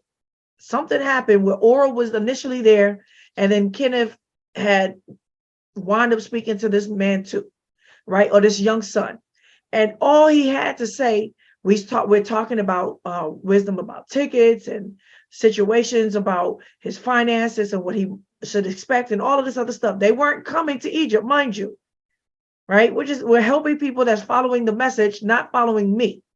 And in that situation, one of the things that I talk to people about is, are you smoking? Are you on drugs? Are you fornicating? What is your current situation? Are you in repentance? And he had nothing. He got, when we start talking like that, he had nothing to say. Kenneth checked out and just looked, had nothing to say to the guy. He waited till the righteous counsel about that was over. And I said, Kenneth, you got anything to say to the young man? He was like, yeah, I just Go out there, have a good time, experience yourself, bro. You're gonna have a good time out there. Have fun. You're gonna love it. You're gonna love it. You're gonna love, yeah. Your freedom. You're your gonna, freedom. yeah, you're gonna love the Yes. freedom. Mhm. And understand that this wasn't a conversation that we went into prematurely, you know, because again, we're talking about saving people's souls and trying to lead them on the path of YHWH. And so we discussed this. Myself, Zibiah, Kenneth, and Oral was present during this phone call. He couldn't see Oral there. And for whatever reason, Oral didn't decide to say anything. But it was as if he went blank when the time came to speak about the weightier matters of, are you righteousness. forsaking your flesh? Like, let's talk about your past. It wasn't a long conversation by any means, but it was wasn't long. something that needed to be mentioned to this young brother Encouraged. so that he could be encouraged. It was a complete exhortation, and Kenneth was silent as if to say, that's just her talking. You Yes. can call me later and we talk gotta to me have about, another- the yes. real of the matter. And Yeah. so I saw that right away. I was like, oh, right. I believe I said something to him. I'm not sure. But yeah, I was watching him. Like I said, and when we had a bunch of new women on our board, and I had took him out of the position of helping people come out. Once new women got on my board, he was like, Talia, you're gonna let me back in? I swear, I'm sorry. You could trust me. I'll never do what I did again. Can I get back on? Can I get in? And I was like, no, I don't trust you. Right? I'm not giving you access to the women on the board. Right? Uh-huh. And this is a guy, Kenneth is a man, like I said, he's a showman. He is a showman. And he never He can be wanted to quite do charming. anything. He only wanted to participate if he could be in front Of the camera. in front of the camera, in front of the community at the assembly. That's the only time he really ever participated, was so that he could be seen, not for righteousness' sake, for his own vainglory. So he could show both to the people back in the Christian church on the videos what he was doing and looking like he was my right-hand man and he was in charge and doing big things. And in the spirit of humility that a lot of our brothers who are on right now, that they have, I remember inquiring about Kenneth often because we had Hebrew. And I'm like, hey, Shan, where's Kenneth? And you got a headache. I'm like, what? Right? Hey, where's Kenneth? Because he wasn't around for family, for teaching moments, sitting down and being taught as a student, he wasn't really around. Only when it came time to do eating together. Right. When we was eating together, frying together, and eating together. Having fun. Or if it was an activity that he was in charge of, like, Yes. when we did our chicken slaughtering. The first Anytime- one, the when we second one, did he the checked lamb out. Slaughtering. Anytime he could be at the center of the camera, there he was. Okay. Real quick. So I mean, I know my brother wants to speak, but to speak to the chicken slaughtering, like we're expressing in these testimonies of how these false leaders are trying to paint a picture of Zibiah and this ministry. The number of the group was very small in the beginning, and Kenneth was very busy from what I heard. I was still in the States at the time. But when the group got bigger with this chicken slaughtering, it required more work, more preparation. It required more materials. And, it's nothing to take away from Kenneth. Kenneth can show up, but he checks out very quickly when pressure is on, when more is required of him. And so at that time, I believe we had the chicken slaughtering all set up. He was there in the very beginning, but he checked out as soon as more people were after the first 7 chickens, he checked out. Yeah, they started like the last 10. And I had to come in here and reorganize this whole thing. We had 20 people, 27 people. And when we had to cook chickens, when we had to cook for this large group, he checked out, went upstairs, and he was no longer seen. He just vanished and left it. Me and a few other people to take control and clean it up and fix it up. Go ahead, y'all can testify to it. Yeah, I don't have much to say because y'all said it all. I just want to testify to the not showing up for Hebrew class, and I mean, we've had this class for It was a good while, and again, headache. I'm tired. I slept. It's just a constant complaining when we're trying to establish a family and trying to do these things together. Except when it comes down to eating, or like they said, being in front of the camera. Yeah. All right. So those are the little things, though, right? Those little certain idiosyncrasies we all kind of got, and we bear with one another with them until the fullness of the spirit to walk out our life outside of just the flesh, right? I tell you, I never ate so much fried chicken in my walk of Yahushua until coming to the group, honestly, right? But we're talking about his character at the end of the day. We're not talking about chicken. We're not talking about music. We're not talking about the Hebrew class. We're talking about his character, okay? And his pattern of behavior. And his pattern of behavior. Okay, moving on. And Rosalind, you sitting right next to Rosalind. Roz gotta come. Roz wasn't supposed to speak. Roz come in and be like, well, we want to, right? It was uncomfortable. He answering the questions, girl, you got total silence. You just stood there and looked. I'm sitting behind the computer watching you, just like you do when you ignore me. I ain't got nothing to say. That ain't my play. I ain't got nothing to say about it. You had nothing to say to this young man. For me. Let me be clear again. It came out the man that had only recently just was taken fornication, and he was just put down smoke like that week. When I say smoke, I don't mean cigarettes. I mean weed. He had nothing to say to this brother at all. That silence was the man code. You let him know that you won't bring that judgment on him. You're not going to ask him. You don't care. What I don't know, I don't see. Don't tell me. I won't ask, and you don't tell.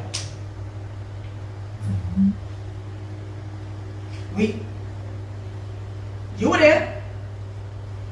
We talking to you and Jackie. I was upset when we brought him here. I was highly upset. We disciplining him about how he's dealing with you. What did he do? You undermined my authority. After I got finished saying everything, you came behind me, right under me, and said, so listen, we know that you want to do it. You don't tell no young boy they're going to sin. We know that you want to do it. You want to do it anyway. Just don't do it in front of your mama. It was two things you said that in mind. And I'm repeating it because what is it that you got to think about? You wrong. And you wicked, Kenneth. I'm telling you, you wicked. You full of vengeance too. You're full of vengeance. The other thing that really hit me, and I didn't say anything, I didn't even mention that night, right? Is that when we spoke to everybody about the council, I talked about the thing that was going to be very difficult about the marriage thing. I knew that it was going to hit Manny hard. I knew it was going to hit him hard. I told y'all I'd give y'all both y'all testimonies. Of course, y'all gave the best version y'all could without digging into yourselves too deep. But you did something that I don't even realize what you did. And the spirit of me said,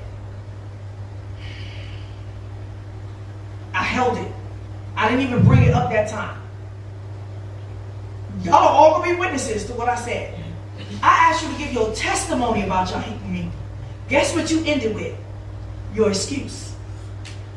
You said, and the reason why I did it is because she was out there cheating, and I felt like if she was doing it, why couldn't I do it too? The fact that you let that come out your mouth when I asked you to give a testimony undermined the whole thing. Let me get some context. Now, I believe that in the other video, the people from the new group already testified, so I might have to pick that up. That would have been a great for them to be here, but I think we got it in the other one. I think they spoke to it. So I'll just reclip it. But Kenneth was giving his testimony about coming out and realizing that we gotta forsake sin, forsake fornication, all of this stuff. And also my doctrine about being celibate. And I was very clear. I said, listen, I didn't put that message out there. So that's why y'all, this is what I'm saying, y'all. I ain't trying to gather 1,000 people to me.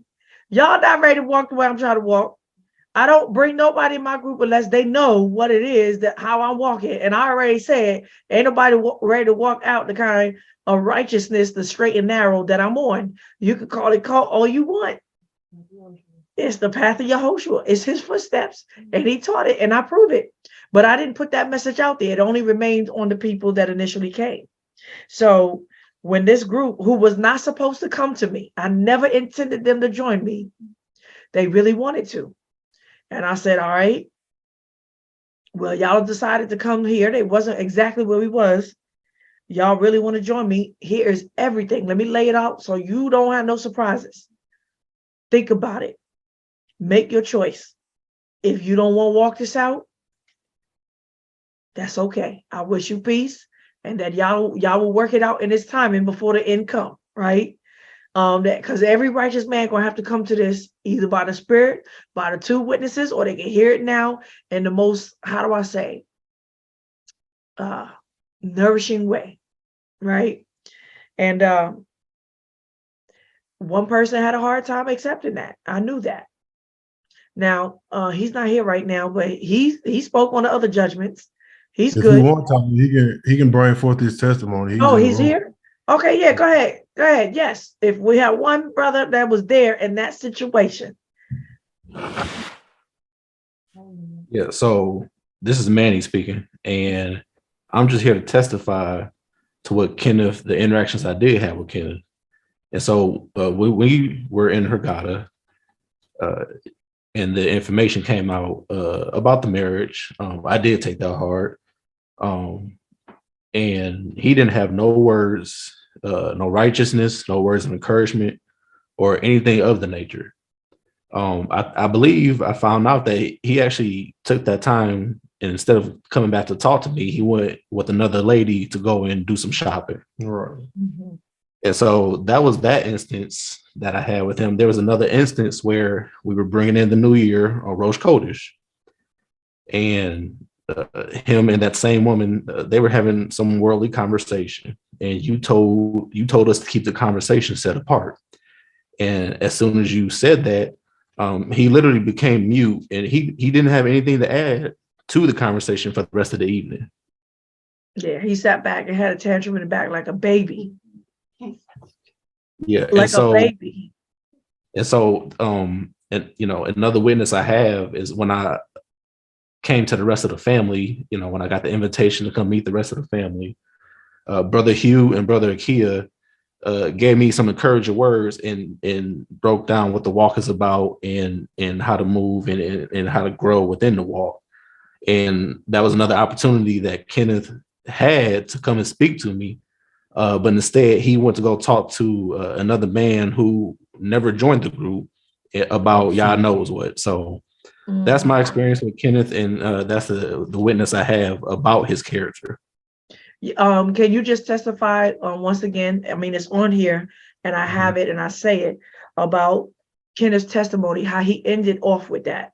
The last thing he had said, because I'm saying to you, I'm sitting there, I'm in the twilight zone as he's giving his testimony, and his emotions, like a woman that was enraged in an affair, like a woman that just found out that her husband was cheating or something, or a man. He was emotional and he was very intense, and it changed from giving a righteous testimony to a revengeful speech to justify his behavior. And so I say what he said. Do you recall it at any point? Yes. What was your perspective?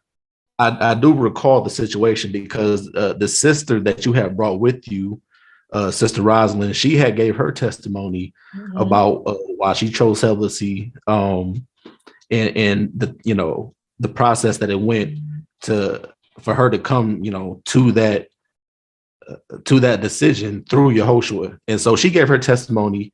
You gave your testimony, and when it came time to him, he did excuse himself as saying that, well, you know, I want to do this and that because my wife back in Babylon had did this to me. And so not only was he still married at the time, but he gave his testimony about excusing his wicked behavior instead of, you know, giving righteous counsel. So I do remember that, yes. Okay.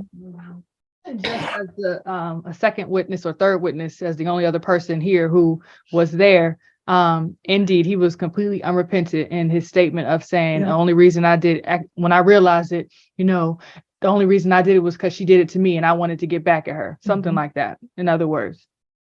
So we can see why he's on this vengeful rampage against me right now, right? And I'm going to say more to it, how he viewed me. I believe that Kenneth probably had a crush on me, and he thought that he was going to sway me and smooth me over, but he saw that I wasn't that kind of person. However, he did understand that I care a lot for my brothers, and I cared a lot for him. Okay, that's very true. Yeah. Now, my love for my brothers was no different from him to Shan to Hugh. I love them all. How they relate to me is different. And because he's so free with women and just open and just it's different, right? He's the one that sit up with a woman and just chatter away all night and don't feel no kind of way that a woman should be shamefaced. And when I say shamefaced, and not the way y'all be interpreting Paul, but just circumspect. Okay, moving on. He's revengeful. Let me go back to let that come out your mouth. When I asked you to give a testimony, undermined the whole thing.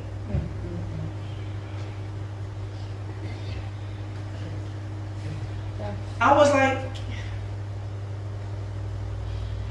that's the same thing that Justice did. I kicked Justice out because he claimed he came to Yahushua when he came. He's a faggot, he's a transvestite, and he was sleeping with men as a woman.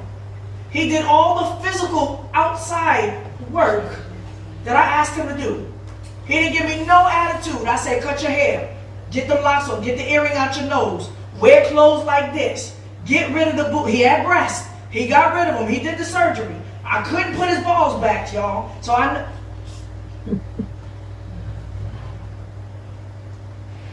he said he hadn't been doing that, and he didn't want to do that no more in Yah.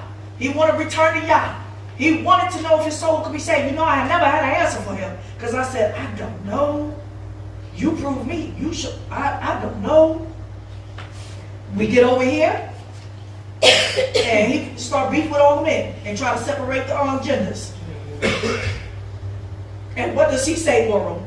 He said the reason why he stopped sleeping with men, he had to hate men in order to stop sleeping with men. And Oral said, brother, you have lied. It means you haven't received Yahushua or the testimony or anything. You're a deceiver. You shouldn't even be here. That's how I saw the statement that you said, even though I heard that before. That was the first time that you laid it out there as your excuse like that. And I said, oh, so you did that for vengeance. No, and no, I was so strict. No, Talia, that's not what I was meaning when I said that, to do nothing under no vengeance, Talia. What did he say, y'all? New boy, new people. When he gave his excuse, I'm saying verbatim, the reason why I did that is because I felt like you started explaining how your wife, that had nothing to do with your testimony of coming here and doing that wasn't even part of this. You gave the excuse that your wife had cheated on you so many times and she was cheating on you. And you felt like, why does she get to do it and I don't? What is that called? That's what you said. Is that not what y'all remember? If you don't remember it, if you're not clear, you cannot be clear. Let me make it clear. What I just said was verbatim what he said. He said, the reason why I did what I did with Yamima, because I felt like, why does she get to cheat and she get away with it and I don't? That is what he said verbatim. And the Holy Spirit said, can you see now? Are you clear?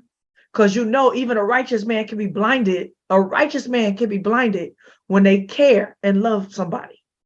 And I had a plutonic love for Kenneth and all my brothers. Let me make it clear. And all my sisters. Don't be playing. Go to hell right now. Say something different.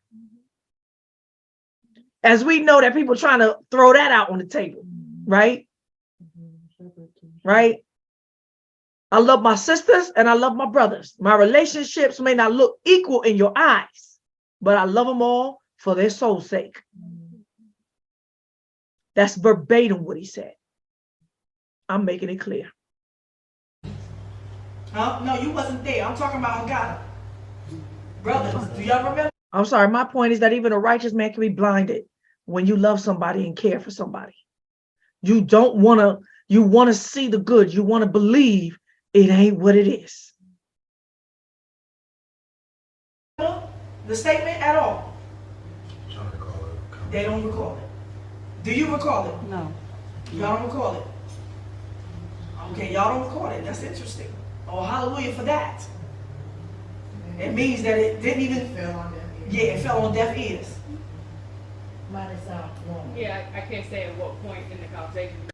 There was two people that came up back later and expressed that they did remember it. They were just absent-minded at the time. yeah. I think one of them said that they were somewhat fearful to speak up because they were brand new, right? They didn't feel like they should because I was saying it all.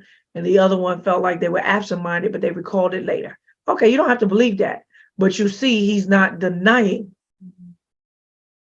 It was towards the end of his testimony, he gave the last testimony. Yeah, she got to do it.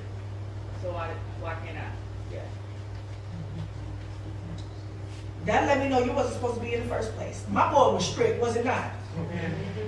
My boy was real strict. I was like, I can't tell him nobody fornicated. Let me smell it. You are my boy. I can't tell if you smoking, but if I smell it through the computer, you are my boy. You are my boy. I was real strict. How'd you come all the way here thinking that that was okay? But that's what you said. That's what you said. Because it did. I held my peace, and I looked at you, and I looked. Hallelujah. They didn't hear it. Do you recall? No. No, y'all was too concerned about y'all in it, right? Yeah. It was a long 3 hours or 4 hours of speaking. Yeah. Huh? That was the end of the day. Priscilla, do you recall any of it? What I just said? Do you recall that? She was the one that said she didn't recall it. He remembers, yeah? Didn't deny it. Yeah. That hit me. And so it's all being drudged up. Like y'all is making me revisit all my judgments. I'm like, I can't. Kenneth. You're not over your wife's situation. You really haven't judged the fact that it ain't her. What will cause you to marry a woman like that in the first place? Like, it's clear what that is from one picture. What man would sit there and allow that and still contend with that? Let me express what I'm talking about. Kenneth was always crying about his wife. And I just was like, this is not good. And I tried to talk him through it, but what he did was he stopped talking to me about it. I don't know if he complained to other people, but basically Kenneth married someone who had a child out of wedlock. We know that's common amongst our people. And so this woman dressed like a whore and was going to church. And he married her and she pimped him for money. He had moved from one state to the next and pimped him for money. And she was collecting child support from one baby's daddy. He had a child by her, and he was raising a child, and both of them. And basically, he had told me that he busted his wife, like literally, in the act, sleeping with two men. I think 2 different times, and that she was like, she cheated on me so many times. And I had to just try to talk to him like, nigga, what's wrong with you? Are you a man? Now, I'm not saying that's not exactly what I'm saying. I'm talking about the sentiment of Annie up. What man would sit there and continue to allow a woman to sucker him, to raise somebody else's children, feed, support her, all of this, and still sleep with her. After you done busted her in the bed with 2 men constantly, and you saying, and then he called me one day, telling me, Talia, she downstairs right now with another man. I said, what? I'm looking at her on Facebook right now, and it's all posted on live. So they put it, some people from his church that where he's counseling people was downstairs having a drinking party with his wife and another dude. Yeah, I remember him telling me that story that he was keeping Shabbat upstairs. He was forced to keep Shabbat in his room. He was trapped in his house while his so-called wife was downstairs having parties and partying up while he's trying to keep Shabbat upstairs. And so these are the stories that he's been telling, told me. I don't know if that it was a Shabbat, but he called me crying. Talking about she just left the house, but I see her all over Facebook. She not coming home. She slept with him. I said, no, I didn't say nigga, y'all. Y'all think that I just be saying that because that's what it is. No, it's nigger though, right? It's like, are you a man or are you a nigga? Right now, a man coming crying to me, talking about my wife is downstairs and I'm looking at her on the Facebook downstairs, drinking and kissing up on this other man with church people. Yeah. And I was just gonna say, he also had shared with me and Brother Shan that there was a third wife that he had, some Hispanic woman that he married so that she was able to get citizenship. Yeah, he never told me about that. So his confessions was lies. When you find out that people lie in their confessions, guess what? All it is rumors and arrogant speech. And y'all's gonna condemn people when they lie in their testimonies like that and continue those lies. Because they really didn't forsake and confess anything. And that's why he didn't overcome whatever he's struggling with, because he didn't tell the truth in his confessions. All right. So that's the context of that. At that time, they didn't remember, but I was clear. And he didn't deny it. He couldn't deny it. And 2 people came back later, as you can hear. The brother, I don't remember if he was there, if he remembered it at the time, but he remembered it. He remembers it. But it's this back and forth with this woman, right? This battle of power and authority, and I know you want your son and everything, but your son is probably, then I'm sitting up here telling him about chastisement. You did it again. I'm telling him, I know your heart, you got a soft spot for the girl, right? Remember that? He was like, yeah. And what do? Well, I'm trying to encourage him the right way to give a balance in discipline and love and not spoil the child. What did you say? You remember? Yes, I did. I told him that I was like that once, and I had to change from that because I did that same way with my daughter. That's not what you said. You said, man, I'm the same way. You did not say I did that once. I am the same way. I was like you said I was like just like that with my son. You didn't mention the daughter. You just said I'm just like, I don't remember if you mentioned the son or daughter. It was like, yeah, I understand. Man, I understand. Right? It still undermined the work that I was there to counsel this brother in. Let me give you context. These are brand new people coming to this ministry looking for correction, counsel, or the narrow path. And this brother got 5 kids, married couple. Their marriage is in ruins. The kid, not all of them, but 1 or 2 of them one was so cute that she was bad. Yeah. And daddy's little girl. Yeah. And she just ran amok and just, right? And we had to talk about, do you discipline? Mm-hmm. And so the mama discipline. This is when we also got issues in the house when mothers discipline and fathers don't. Right? It's almost like the father shouldn't be there. It's not in the house. And so this was created a situation of a young, cute little one that was she was wild. She was out there. And so we had to talk to him about discipline, right? That there's going to be a problem. We got lots of other kids and we training for discipline. As a father, you're going to have to check that. Mm-hmm. And so he was like, yeah, Yeah, Kenneth I got a sore spot for my little girl. I understand, right? man. I get it. You know. Yeah, And I then get it. he cheeked up with him. I was like, I yeah, was I the same way understood. with my I was the daughter. same way. He didn't say daughter, he said son. But he might have said daughter, it doesn't matter. He said, I understand, man. Basically, it was okay. Undermining what I'm saying to, and I'm speaking to this brother in sincerity and compassion, to be like, hey, you're a father. You're a father. And that was the same day, same meeting that Kenneth said he excused himself early, very early, and said, I have to go back to the hotel, to the room. I'm not feeling really well. But listen, Roger, if y'all do anything fun, let me know. That was when I got sick. Hence this, since he got sick. He got sick first. He probably gave it to me, right? And he checked out. Didn't want to administer anymore, speak to the people. That's what he was there. He went back to the hotel and said, y'all call me if y'all do anything fun.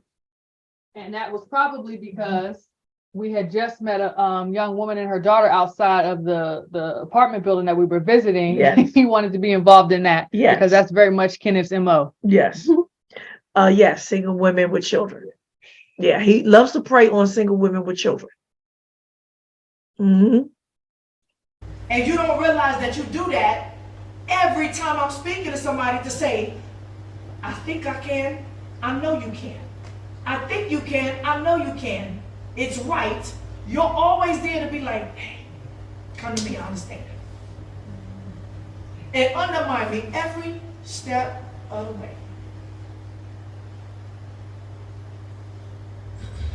And it don't matter how smooth the words come out, the spirit of what you're doing is what it is. It's undermining the righteousness of people walking this out with encouragement. That's why we come together, to encourage each other on the walk.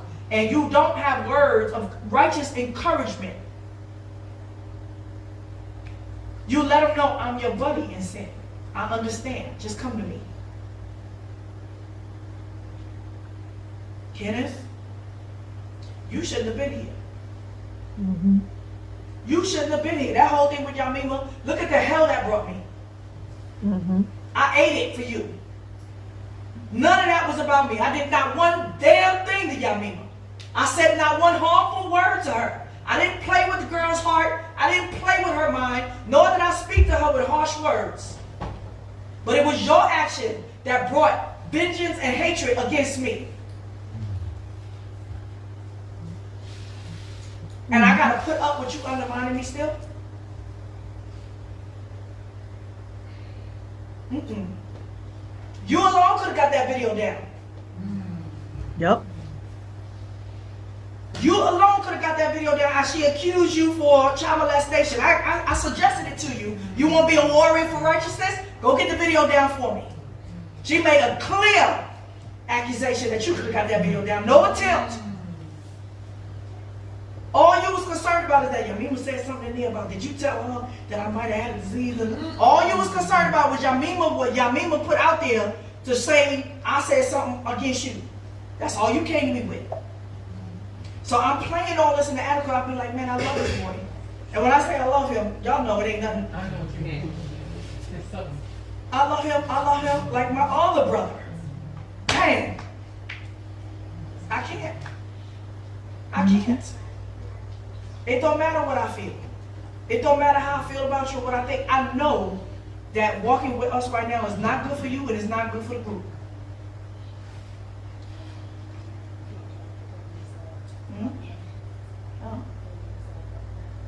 Yeah, I also told you don't come to me last minute with your situation and tell me the day the rent is due, hey, I'm gonna need that money.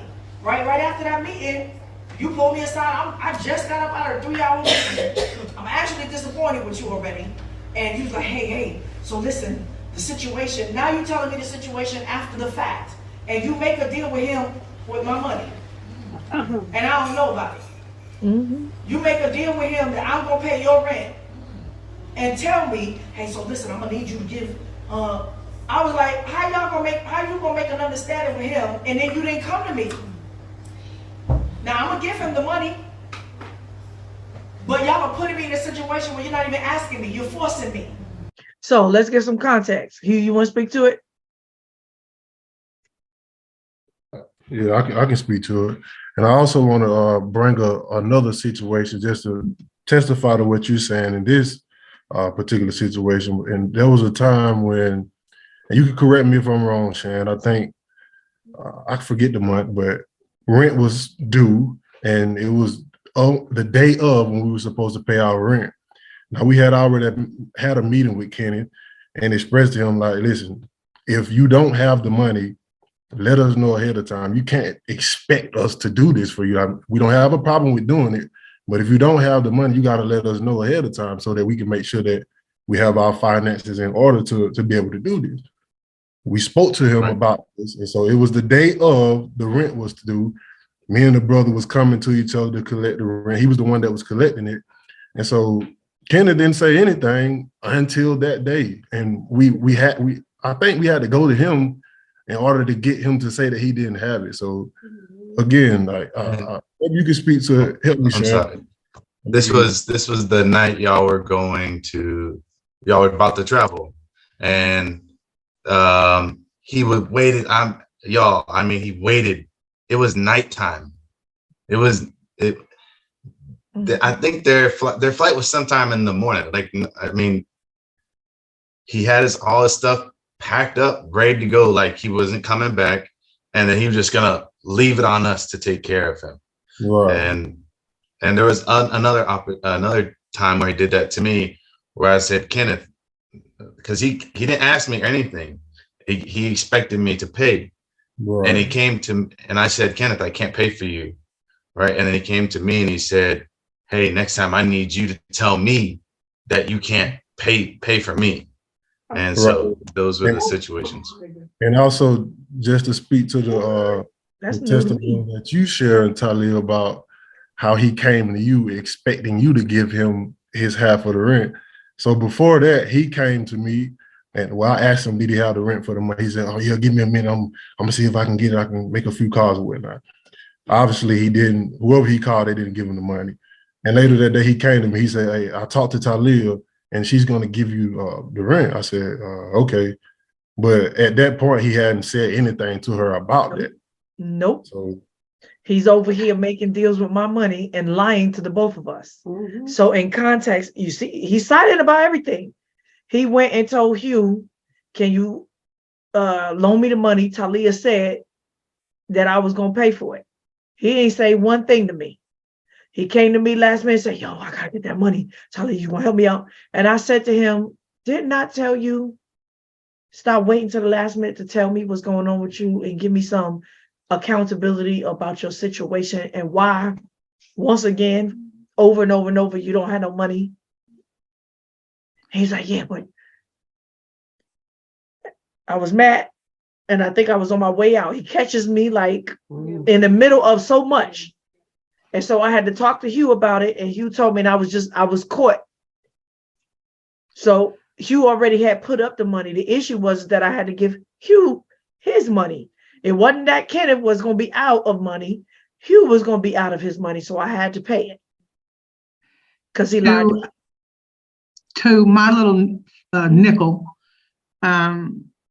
was shopping, going grocery shopping, right? We in Egypt. And he jumps in the cab to catch a ride. Oh, sister, go ahead and take care of your stuff. I'm just going to ride, you know. He didn't tell me until we were in the store. He came and he says, I need £20 to pay for this cab fare. I guess an earlier ride that he had promised, you know, our favorite driver. And so, you know, I gave it to her. I didn't think nothing of it, you know, at the time. I wish she would have told me later on. I said, why didn't he tell me in the beginning that, hey, I'm short. I owe this man cab fare. And so when he said, I'm gonna pay you back. And I said, no, don't worry about it. You know, you can't, you know, Rob came in on the end of our conversation later about it, but I thought it was kind of petty on his part. And this is just, I mean, it wasn't a whole lot of money, but the fact that the attitude and the disposition and the mindset is the same. Yes. And so little stuff like that, you know, when you know users, they use you from 1 penny to a stick of butter, to some sugar, to some socks, to a whole house, right? We're talking about the spirit of the matter, right? Okay, moving on. But I didn't know that, but yeah, he kept doing that to me. And I was fed up. Yeah, I was fed up. That went on, that same scenario went on for about 5 months. I mean, Yep. every single time. Every single month. Every single time. Okay, moving on. You're telling me what I'm gonna do.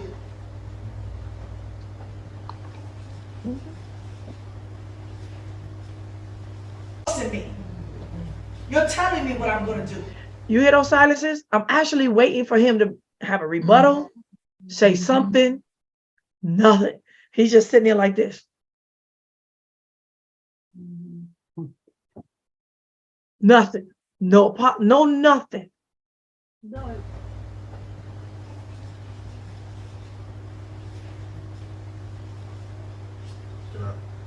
I say something? Because it might.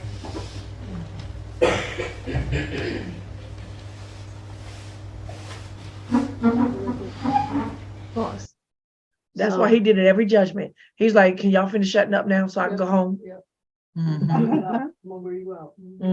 So I know to anybody who may be watching, more than likely this video is coming out after Emily's judgment. We can see the thread of usury. Yep. The thread of manipulation, the thread of just straight up wickedness and usury. And at the end of the day, when these people are at the end of their rope, they have nothing else to say. We are a family. These judgments, these meetings, these moments that we are having roundtable discussions, we're having it with one another. And so we are looking at Kenneth and we're waiting for him to confess, repent, to relent, to even stand up and be like, that's not what happened. Have some type of response. And the fact that he was checking out actually let us know, just like Sibaya is saying, that he's caught, that the gig is up. And at this point, we just waiting for him to say sorry. And there's always a space in all the instances like this, where Zibaya is 100% open to the mercy of Yah to allow someone to stay, go, whatever. But for mercy's sake, for Yahushua's sake, for us to reason and come to a resolve. And it's these situations where don't nobody have nothing to say, where it's like, well, dang, you not even giving me nothing. He gave us nothing. Which suggests he wanted to leave in a sense. No, he didn't want to leave. Yeah, I know he wanted. He didn't want to leave. No, he wanted to continue to use the group. Yes, Yeah. continue to use us He wanted- until he got enough of my information or inside enough. Now he realized at this point, there's no way he was going to be able to smooch underneath my skirt, my armpits, in my pockets, my wallets any longer. The gig was up. The gig was up. All right, moving on.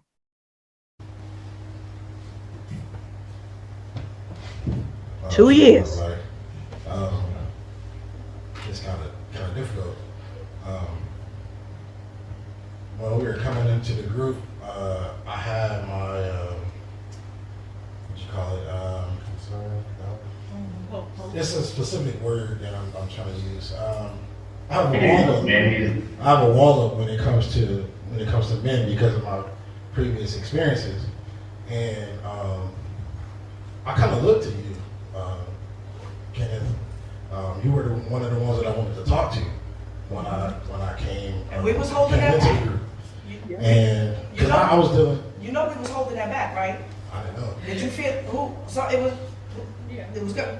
We were holding that back. You didn't know why. We was like, no. But with all of this coming out, it just kind of made me not, and that's why I really haven't opened it up to any other men, because I'm like, I don't know these guys. I really don't trust y'all, to be honest. And then with all this coming out, I'm just like, man, I really don't know now. But like, what that did to me, man, because I really wanted to talk to you. I really did. And that just kind of put like a sour taste in my mouth, man. So y'all's gonna have to work on me with that for real, because that just messed me up, man. That just messed me up. I was over there trying not to cry because I'm like, man, this man, I really thought. No, I didn't want him to talk to you. I knew he couldn't give you the right word. You came to me, and I know it's uncomfortable to talk to women, right? And I was like, dang, I'm stuck. Hugh was supposed to come with me. Or was I it? was like, Hugh, but Hugh wasn't ready to do it. So there it was. All I had was Kenneth. Did I really want Kenneth to go? No, I did not. You was all I had. But then if I gotta hold your hand and maintain you and watch you come after you and all that, I was like, oh, Father. Right? And so y'all just gonna have to trust that y'all put a woman to counsel you in the things and the man's issues. I don't, that's all I can say. I've been waiting for someone to step up. Righteously so, to be that example. Not by words, but by action. And also parents could be,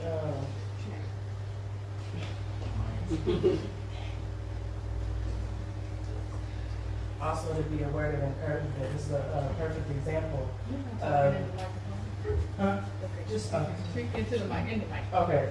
I know. This is a prime example of trying every spirit by the Spirit.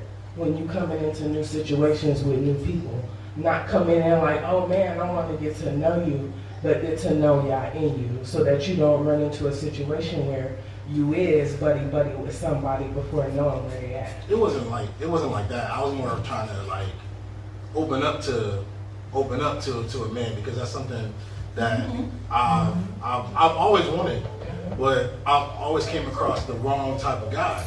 So I'm looking like, okay, there's a brother in the group that I'm thinking like, all right, cool, man. I see him, like, but recalling in my mind a conversation we was having coming back from walking, I think Sharon home. I was sharing with him some things, and wasn't really much encouragement to me. That I went back home, and I'm like, I feel like it was like a cliche of something that he said. I was like, what? I can't recall what it was, but it just wasn't I wasn't uplifted. I still was left with questions. And I'm not saying you wasn't genuine in your pursuit, but to keep that in the back of your mind. Right.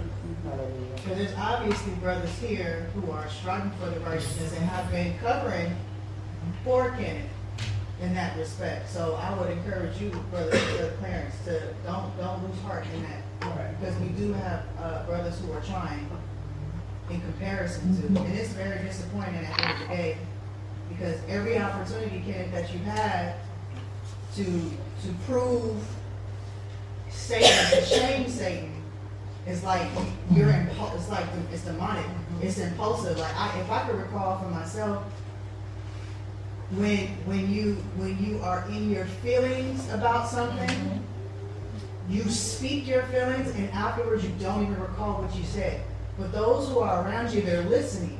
And so I believe everything that Rosalind and Talia are saying, even though the witnesses that were there can't recall it like that, because I myself had to realize that there was still something going on with me, and I wasn't being truthful with what was going on with myself, and I couldn't deny the truth. I couldn't buck up against the truth, which was, you striving. Or there's something wicked going on with you, or there is vengeance still going on with you. And the fact that you keep coming back with little bitty words like, no, I didn't say that, I said this. Like, you playing yourself. Like Talia said, you trying to play the spirit, you trying to play Yah. And Yah's like, I see you. And so now the question is, with all that's been shared about you, you obviously live in a group, are you going to act out in that? Are you going to act out in the vengeance that has been called on you? Are you going to act out in the wickedness that you've been walking in, the deceit that you've been walking in, the usury, the manipulation? Are you going to continue to walk in that? I might have to put that at the beginning. This was the question, because this had been the play with everybody that left the group with righteous judgment and sound judgment, and given an opportunity of mercy and work it out. As we just read, Justice hates me so much. He or the people, not just Justice, but the people that I have removed from my group hate me so much because I removed them, mind you, with proper judgment. I removed them and said, go your way. I took nothing from nobody, stole nothing. I didn't hurt nobody's lives. I didn't convince people to jump and go to Egypt right now and sell all you got. I didn't convince nobody to do that. And so all of them are mad because I won't allow them to get into the house. They know I'm a prophet.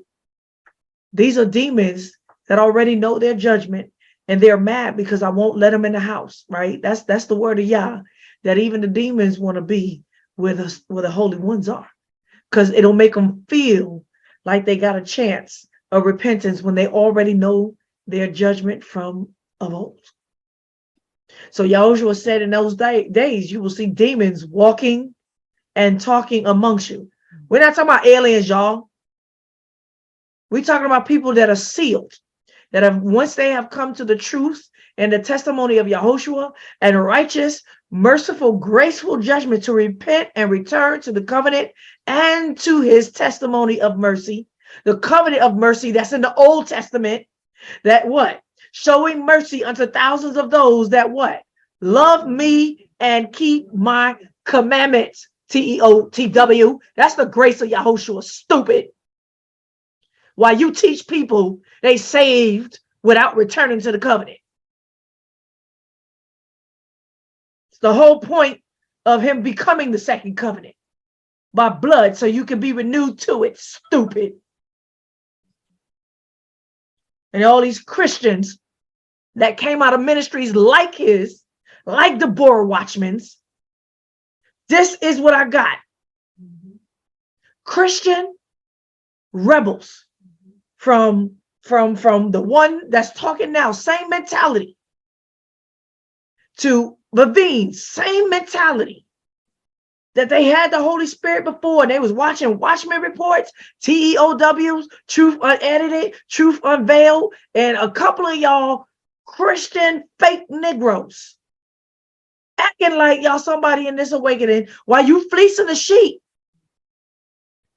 speaking Wall Street and Pan-Africanism and Black Wall Street and Marcus Garveyism. Don't even know what the kingdom is. That's what I got. That's what he was. That's what Emily was, and everybody else that I removed. Bunch of users, either from the ghetto, straight from the gutter of the ghetto. Not that you can't be lifted up out of it, but you're not going to bring that inside the assembly and still move like that inside the assembly and do that to your brethren and trespass and trespass and how many times you get to trespass in the assembly before you're supposed to get kicked out? No, there's no 3 strikes. It's not 7 times 7, the same trespass. It's 1 time, and you must repent or you get kicked out. You get 3 opportunities to be corrected in the 1-time trespass for you to say, I am sorry, I repent, and I will change. Never happened here. It never happened with Emily. It never happened with Justice. It never happened with Yiska. It never happened with any of those that I removed. Sarah, definitely never happened. All of them, I'm going to show you that all of them, when they became vengeful against me, the only thing that they had to say to me is, can I come back to the group? Sarah's mother, instead of going back, she could have fixed it. She wasn't out the group yet. It wasn't sealed. She didn't have to go with her vengeance. Her mother could have, the same way she gave her bad advice, she could have went back to her daughter and said, listen, I don't think this is the right decision. Don't do it. Just apologize, make amends, and we can make this good. But her mother sat there and said, I just got one question for you. Can Sarah come back? Is it a definite kick out? Is it a definite kick out? And that's what all of this is asking. Kenneth, all of them. I'm so much of a cult that they are mad with me because of a permanent kick out. And some of it wasn't even permanent. All they had to do was what? confess, forsake, and apologize. Let me play the song. I'm sorry. And that's only the first step. Half of them didn't even do that. All right. They're like, that deserves a Selah. So hallelujah to that. Hallelujah. We almost done. So I'm the one speaking in this portion to Brother Kenneth at the time. Woe to you, Kenneth. Woe to everybody else who joins Kenneth on this slanderous campaign. Yehoshua says y'all are going to hell. Y'all going to hell. He says it through the prophets, through Moshe, and the old and the new. You're going to get what you deserve. Now, this is what I have to say. I liked Kenneth. Him and I, we connected on the music as far as the behind the scenes, the digital and the videos and everything like that. I'm not taking anything away from Kenneth in the sense of he's very helpful. He lent his equipment to me and my sisters when we were shooting music videos in the name of Yahweh. Let me say this. I believe that brand new equipment he bought with the $10,000, $11,000 that we raised for him for a homeless person. I believe that with all my heart that he didn't have that it was brand new. And that's where his money went on what his dreams and aspirations was instead of paying what he needed to pay. So I'm going to say it again, that the camera was mine. How about that? Or it belonged to the group. That's why he felt so guilty about it. I stand corrected. Nonetheless, I was pleading with Kenneth. And because I know the history as one of the members of this group, as a songstress for the ministry. I've seen a lot in this ministry from the start of the Zoom classes all the way up into now us in the land. And I was pleading for Kenneth to tell the truth and shame the devil. Mm-hmm. And I asked him the question, now that you have been exposed as a vengeful, spiteful, user, manipulator, cunning, swindler, are you going to act out on any of this when you leave? I was looking for an answer. It was for I was very purposed in what I was saying because I've seen it already before, as far as people doing vengeance because they didn't get their way. Mm-hmm. And so we'll hear what the end of the matter is, but I'm here as a witness in YHWH to the very end of the matter, because at the end of the day, I don't want anybody to get it twisted to call good evil and evil good. From the new to the old, we are to reprove each other in love, rebuke one another, come to one another and say, hey, brother, you wrong. Everybody on this council right now loved Kenneth, cared for him with the sincerity of the truth of the Torah, and did everything in our power to win our brother back. Mm-hmm. And the fact that this is happening right now, we do not rejoice in this. We are saddened by this whole situation. Mm-hmm. We are deeply troubled because we know what's going to happen next. He gonna lose his soul. But may Yahweh be the judger of all. To the point where he even denies Yahweh and play with Yahweh's name just to get in, y'all, just to smite, just to show vengeance. Like, this is what he wanted to do with his wife, get all on YouTube, show that he had a relationship with somebody. He's with a lot of women. He's doing big things without her, right? That's what he's doing now. And that's okay, TOW. The devil in you might be snickling, but I already told you, you a bleeding punk. Yeah, you a coward punk. You hide your face, not because of idol worship, right? You answer that question 3 times. And the truth is that you a punk. You're going to stay in one statement. You're going to say in one statement, I'm built for this. I was built for this, right? I'm a man. I'm about this. I'm about this, right? As a servant of Yah, right? We all know what the real servants of Yah had to go through and what the end of the matter might be, right? This nigga gonna talk about he built for this. He don't care if nobody like him. He go after people. He for Yahshua. And then 2 seconds later, he's gonna say, you know why I don't show my face? Because if I show my face, because he done finished so many people, he's scared. This nigga is scared and say, I'll probably be in the fight every day. No, nigga, you be dead the way you be dead. You be dead. And guess what? Probably so would I. If it was for this YouTube. But as you make threats to people tomorrow, I'll see you on a continent, right? We're gonna see what happens on a continent. We're gonna see. Because I promise you, you're gonna either be on the continent of America, you're gonna get your head chopped off, so your wife get raped and your son get slaughtered. Or you're gonna be on this side of the continent and you're gonna get your head chopped off by a Congolese boogalooga. You're gonna see your wife raped and your son gets slaughtered. Thus says Yah. Oh, I'm speaking such evil. You built for this, right? You built for this. You proven to be a lying bastard right now. A vengeful, spiteful, lying bastard. Who don't know that you full of that? Who don't know that you got a temper? Don't tell me that you talk like that because you a gunslinger nigga too. That's why. You a murderer. That's why you talk like that. You know, if it came down to it, you ready to kill somebody, but not be killed for the word. You coward. Now, being that said, as I'm going to rewind this about, is he going to take vengeance now because of this judgment? And we know the answer.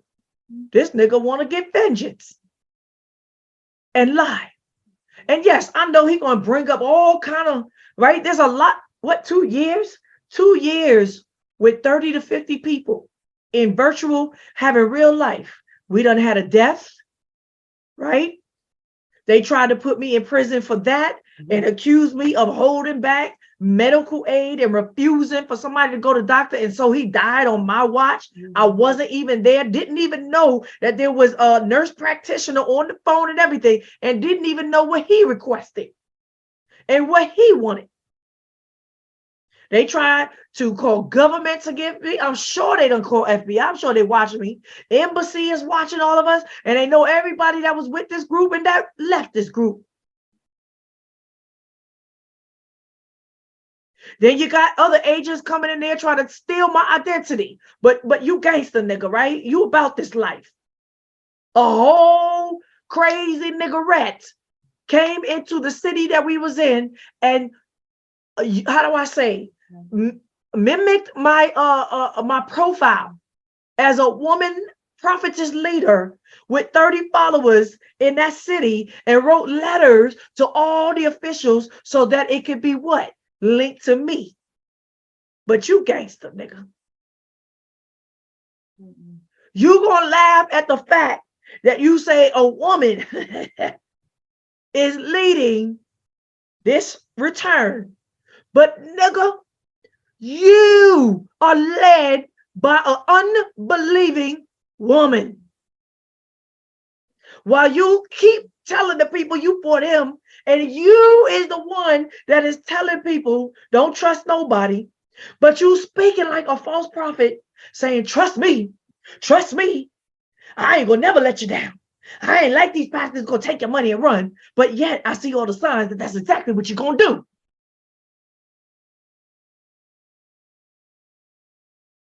All right, Kenneth. So TEO wants to link himself to false witnesses, but your people may not listen to this at all. And you may feel encouraged by the wickedness of them staying ignorant to truth. But my people and the chosen will listen to this. Hallelujah. They will listen to this and find that there is righteous judgment in this, and that is lies and vengeance at play. Even if you thought I was the devil don't allow you to get false vengeance. You can be angry at me.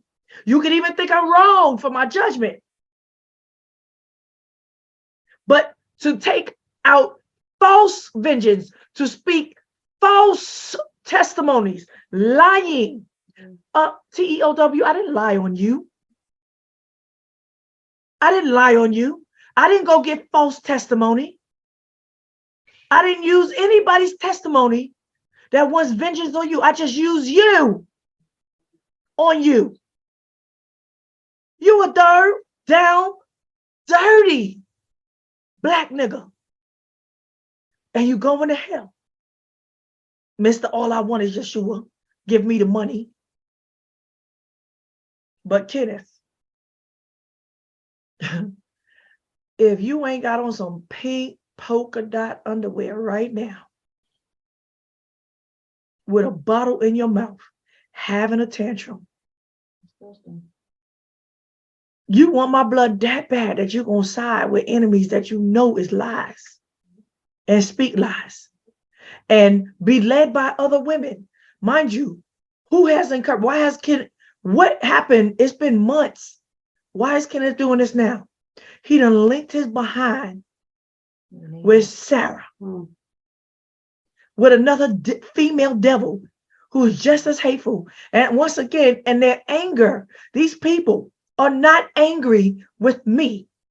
If you hear their testimony for real, they're angry, first with Yahushua, but who gave him, because Yahushua is the one that gave them their life and the punishment in it. Sarah is angry with her mom.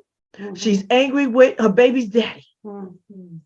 Daddies, yes. But this last one in particular, she was angry. Kenneth is angry with his wife. And Emily is angry with the pastor.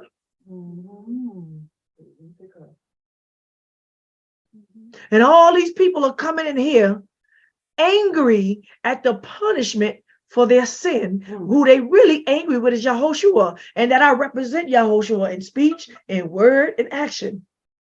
They do what it is that they read all the time in Christianity. Woe to them that touch my anointed, do my prophets no harm. Woe to them when they speak all manner of evil and falsely speaking falsely. We talking about straight up lying testimonies. We're not talking about, well, that was my opinion, what you said. We're talking about straight up lying testimonies. Oh, TEO, you could be mad at me, but I didn't falsify anything. The best you could say is that I misunderstand you, but I don't think so. But ain't nobody lied on your behind. Ain't nobody sought false testimony against you. Your people ain't got the land. Look, I was lying, then you showed it up. I was lying when I said they ain't really help the women. I got the reports. You showing the women. And then right after I say it, you're going to go back and do the same interview with the girl. And then y'all help her out to cover up the fact that you a lying nigga. Who? The righteous will see it. The wicked won't. But woe to you. So let me finish this up. Let me just say something real quick. One thing that I wanted to say is that through my experience of being underneath this ministry and seeing the different judgments that has went forth, one thing that I came to realize is that most of the people that was removed, they can't receive correction. They was all in agreement with the judgment when it was against somebody else, but as soon as it became them being the one that was being judged, they wasn't able to receive it. And so I just wanted to encourage those out there that's coming into the house of Yah, that's on the path of returning to Yah and Yahushua, that you need to be able to receive correction, because Yah is a just judge. And he said that through the correction, it'll become your wisdom in the last days. So just send that encouragement out there to the brothers and sisters that's returning to Yah in these last days. Hallelujah. He said, put a seal on those that what? Cry inside at the altar. But he gonna get those that what? Skipped over the threshold and brought violence in Yah's house, in the master's house. That's right. That's what he said. Woe to those that in the last days they skip over the threshold. That's where the altar is. And bring violence into the house. What violence? They're the ones, your people are like those that bring what? An accusation against the priest and the prophets. The ones that's supposed to judge them on my behalf and give them righteous counsel. All right, let's finish up. We almost done. We'll work it out because I can't help you anymore. You haven't received not one thing that I've ever said to Okay, you. let me go back. Are you gonna act out in the wickedness that you've been walking in, the deceit that you've been walking in, the usury, the manipulation? Are you gonna continue to walk in that? Or you gonna work it out? Because I can't help you anymore. No. You haven't received not one thing that I've ever said to you from the beginning to the end. You haven't received it. Like I said, you acted the part, Kenneth. And trust me, it's not easy for me to do this. It's not easy. I didn't want this to come. But the spirit in me ain't not gonna let me blind my eyes any longer just because I like you, Kenneth. And I want still what's best for you, but I can't help you, and you are a detriment to this group in righteousness. You may look good from the outside. Inside, you are a detriment to this group. We got young sons here, and you are almost 50 years old, but yet you don't have the wisdom of, did I say 60?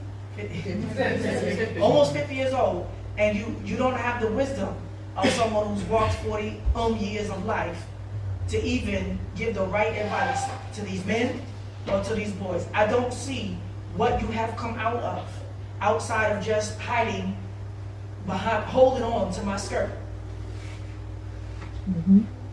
and this group.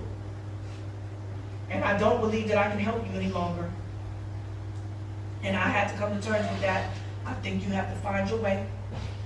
We have held you down too long, and you comfortable. You comfortable thinking that I would never kick you out. Now, what you came to me and said out there was manipulation that actually irritated me more than anything, and you know it. First of all, everybody know when I sit on the side like that, away from everybody, I'm tired, and I just, it's like, leave me alone. Please let me just have some quiet in mind. And you came to me and said, Talia, I'm gonna let you know that all your correction and rebuke, I thank you for it. And I'm looking at you like, which correction? What rebuke? Right? Like what? What correction? What did you receive? You never really confessed anything.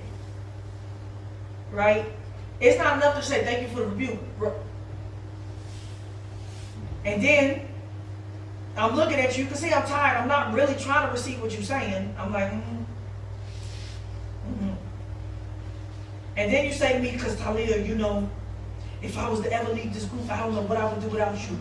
Right? You put the guilt on me. That's not what I said. Or if I wasn't with you, if you hadn't come in my life, whatever, I don't have verbatim. What it was is, I don't know what I would do without you in this group. And that's when it was sealed. That this Negro was going to play on my emotions. He could feel that I was battling with the Holy Spirit about my decision. And he knew it was coming down. And he tried to play me. And when I had my quiet time, that's where I really be talking to y'all. I'm like, I'm tired, y'all. Ooh, bring your ooh, look at these people, right? Oh, I have to bear them. Yes, I'm tired, TOW. I'm tired of making judgments. I'm sick and tired of it. But I'm going to do what Yah has called me to do. And until I cannot bear the burden anymore, and he lifts someone up to bear the burden with me, he put it on me, and I have to until I die, because he did it for me. But when Kenneth came out there and tried to manipulate me because he could smell something was coming, and said, I just want to tell you, Talia, that I receive, and I appreciate all your rebukes. He went and told this girl, this is the testimony that I got through a secondhand witness, not from the girl direct, what the girl supposedly said to another sister, that he left my group because I couldn't take rebuke. Because you couldn't take? Because I couldn't take rebuke. And I said, first of all, by the time you hear somebody say that about their leader, you should have 1,000 questions. Yeah. But then I'm going to ask you, what rebuke? What rebuke? When did somebody rebuke me that I didn't give ear to, that I was found to be wrong in? What?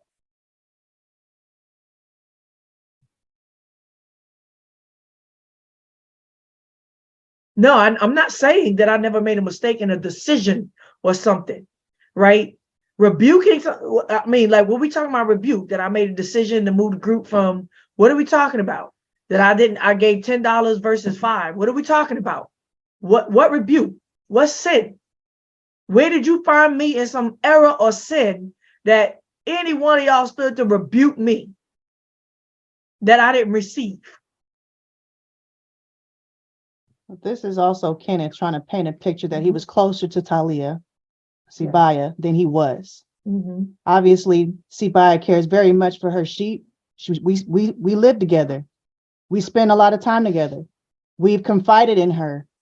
We've been through some tough times together.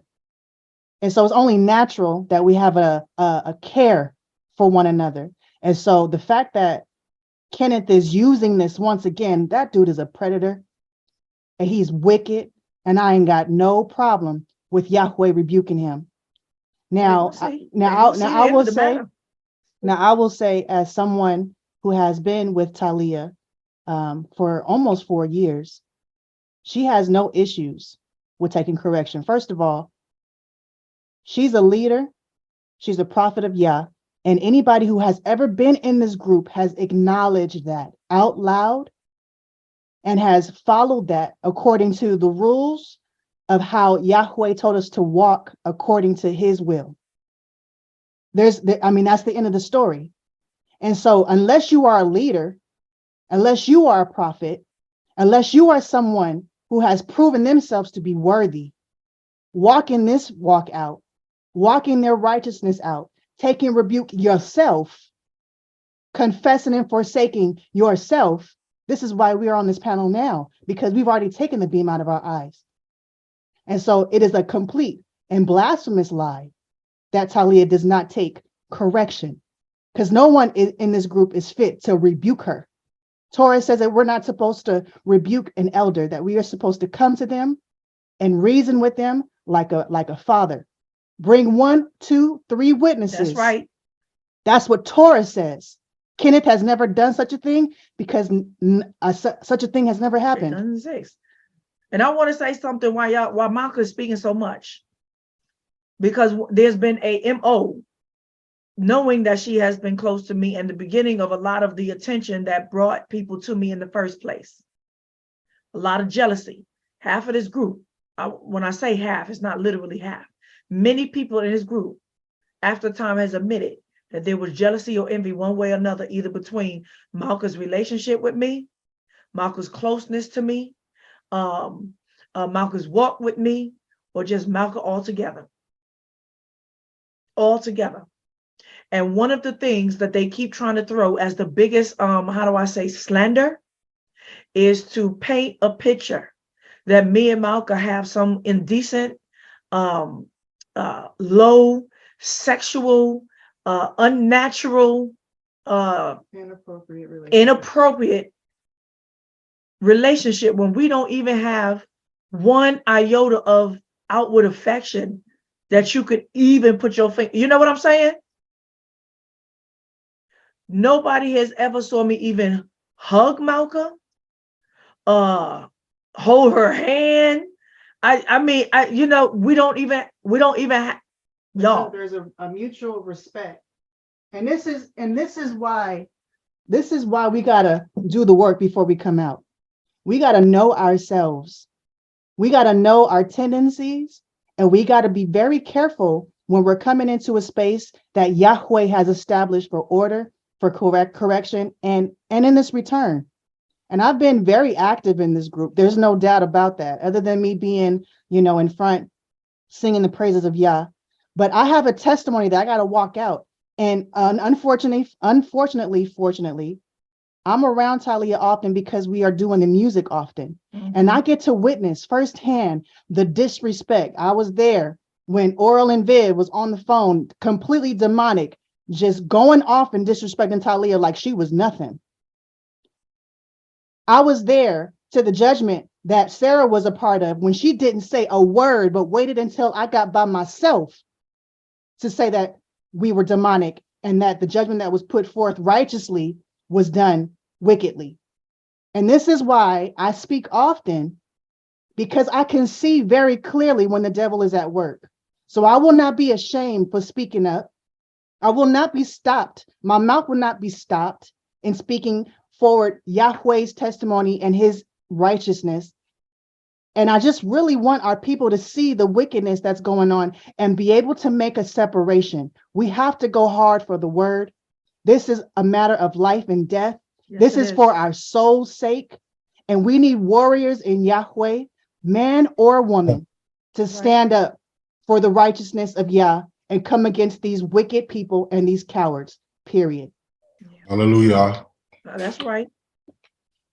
And so, like I said, the reason why you hear Malcolm talking so much and these, I mean, she talks much. She's on the council. That's Malcolm. But why you hear her standing firm is because we already know that the attack against me, they about to throw her involved. We already know what they're gonna come with, all kind of stuff to say about Malcolm and me, and Malcolm and me, and me and Malcolm, and me and Malcolm. We already know. And it's gonna be disgusting. It's gonna be low. It's gonna be real low. Right? So like I said, yeah, somebody can come in and do what Yamima did, right? Yeah, somebody died and Talia killed him. Right? Stole all his money. That proved to be a lie. Didn't steal this man's money or nothing. Right? Yeah, Kenneth knows that. Let's see if he come back and start reverting what he had, because I got his testimony about the truth about that. I never put it up. Let's see if he's gonna double talk now, because he was the one that talked to the family. He was the one that read the letter to the family that they were okay with it. I wasn't here. I never handled the money. The money went back into what? It was paper money, and we had paid for everything anyway. The money went right back into what? The assembly, the community, not in me, not to my account, to the community, in the hands of the people. Right?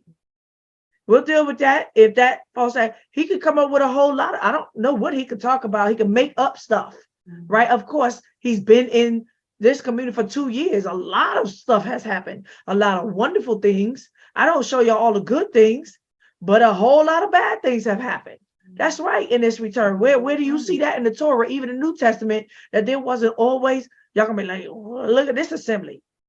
Now, every assembly is like that. I never said that my assembly was the 144th permanent elect. I never taught that. There's wheat and there's tare in my assembly, and we getting rid of the tare. And it seems like you damned if you do, you're damned if you don't. You find out the evil that's going on in the assembly, then you judge the leader. But when the leader, right, but then you mad at leaders that won't remove the wickedness that's going on in the assembly. Now, when you find the leader that removes the wickedness that's going on in the assembly, y'all do what? Then y'all say the leader's wicked. It's an occult. Y'all stupid. Y'all stupid. But that's all right. Y'all follow TLOW everywhere he go. Whether he go to Tanzania, his face gonna show up. Y'all gonna find out who he is. His voice is very distinct. Just look for two dumb black men talking big, acting like they got money and they the kings of the earth. Visited T3 and me. Find that nigga and bring me a picture, so that when y'all come running out of America, if he make it to the continent, when y'all come running, y'all run to him, okay? Since he said, trust me, I'll never abandon you. I'll never leave. Trust me. You can put your trust in your coma. In a man that you don't even know what he looked like, or his real name. Y'all stupid. Has no works. No works. Stupid. No All he got testimony. is your money funneled down to some young people that took your money and started stuff. And what they started, they ain't do nothing. Show a picture of their boy digging in the dirt like they done did something. They doing something.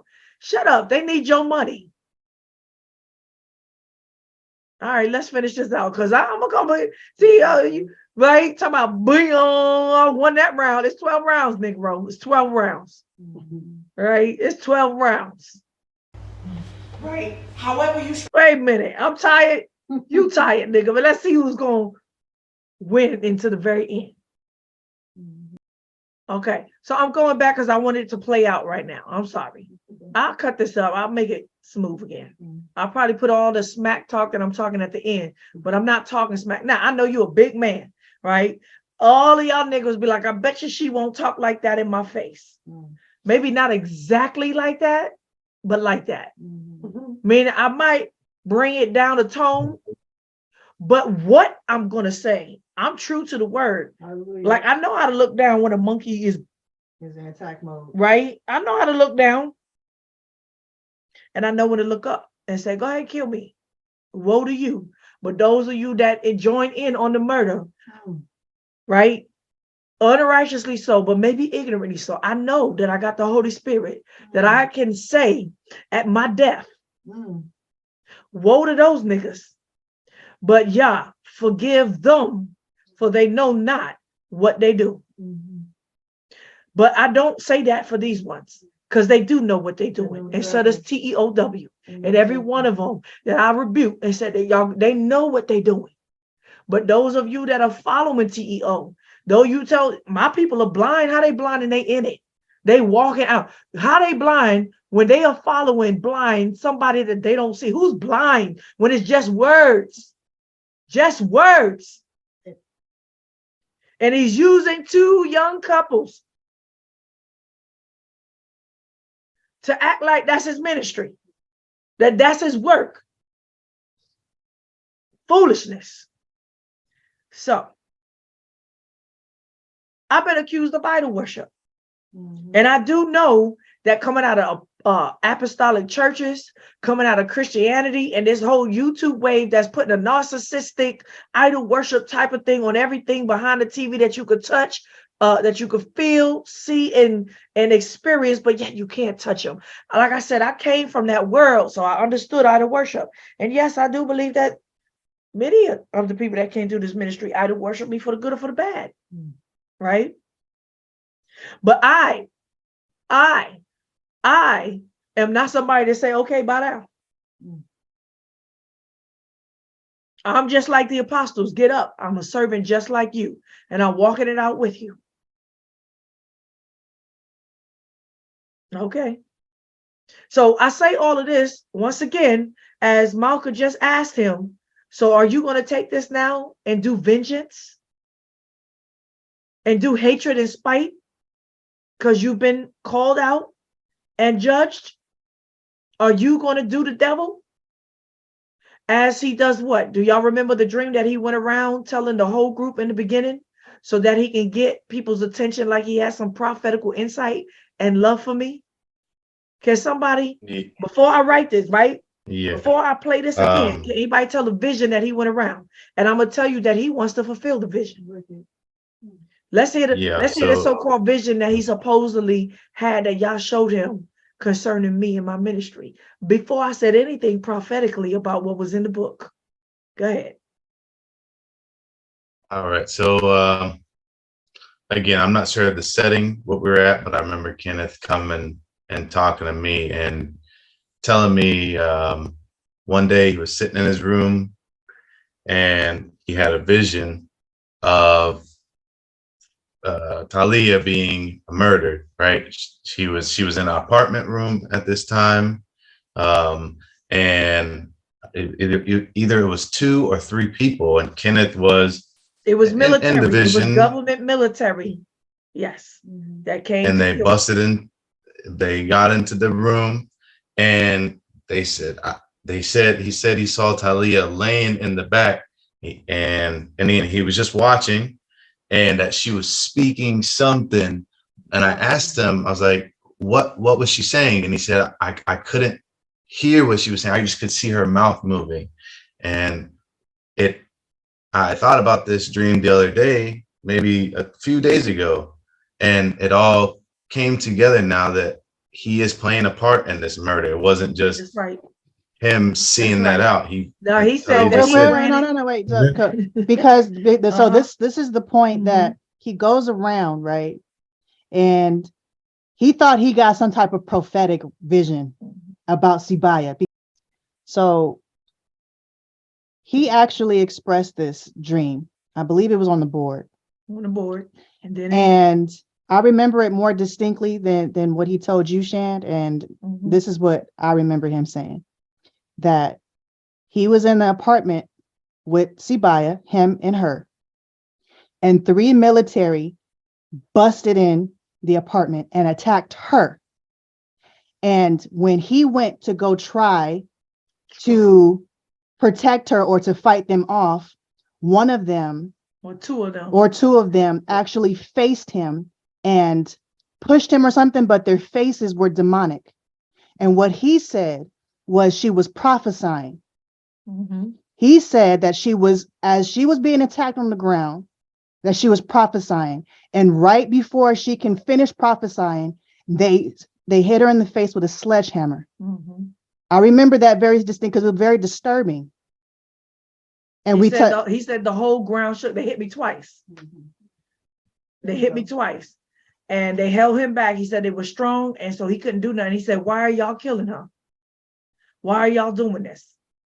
And they hit me in the head and busted my face open with a sledgehammer with 2 licks. And when they hit me, the whole ground shook. The whole earth shook. Now, he went around telling this to my whole group. Yes. To one, get my favor, to act like y'all showed him something, to act like he had my back. And maybe he did very much see this, but it didn't mean that y'all showed it to him. The devil could have showed it to him. But I'm going to tell you that he got a part to play with it. He's got a hand in it. Now, I do believe that this is the beginning, as many people as Jediah, Honor Humility, and other people have tried to call me out, even little dumb ones, right? Like Lydia and all of them, and there's Precious ones, and now Sarah and all of them have tried to use a slighted rumor. I want y'all to understand, a slighted rumor to discredit and assassinate my character as a lesbian. And I've emphatically given my testimony that I most certainly, in my wicked world as a dancer, had experiences with women. In my wicked world, I was not a lesbian though, right? I did all kinds of things in that world. That world introduced, that was halfway Hollywood. Y'all don't even know. I came from the school of fame. I know famous people. I got friends that are famous in Hollywood. They're not friends of mine now. My life is somewhere else. But if I was to ever go back, there's a camaraderie from the school we came from. And that world is wicked. That world is wicked. And I almost got caught up in it as an artist. And you do things just because of idol worship. Because you can. People introduce you to drugs and you do stupid things. But I've never, ever, ever, ever declared that I was a lesbian. And this is one of the things that people want to keep throwing up, to say that I had confessed it. I never confessed that. People don't even know the story. It's a rumor. They got it through a rumor. That and some other things that they might throw out. But if anybody's watching my videos, I was on drugs. I was a hashish. I was an alcoholic. I was whoremongering with women, men, and all kind of crazy. I was reveling. That was my work. My work entailed that. I was a samba Brazilian dancer. Go figure. My little short. Yes. 2 steps away from being a stripper, but I wasn't a stripper. But yet, in the eyes of Yah from Torah, is a stripper. All of that. I traveled the world, did much wickedness. And y'all almost killed me twice. To say, you was a daughter of a righteous man, you a righteous seed. How dare you use the gift of a prophetess? Then I had the spirit of the devil, which is of the devil's daughter. I did the devil's work. But by the grace of Yah, by the grace of Yah, I deserve death 1,000 times. So as he tried to placate with me with emotions, and I thank Yah for giving me my life 10 times over and the opportunity to have my life forever. Hallelujah. Ain't nothing y'all gonna spew out against me is gonna stop me from speaking the truth. Hallelujah. Ain't no lie that y'all gonna tell about me now.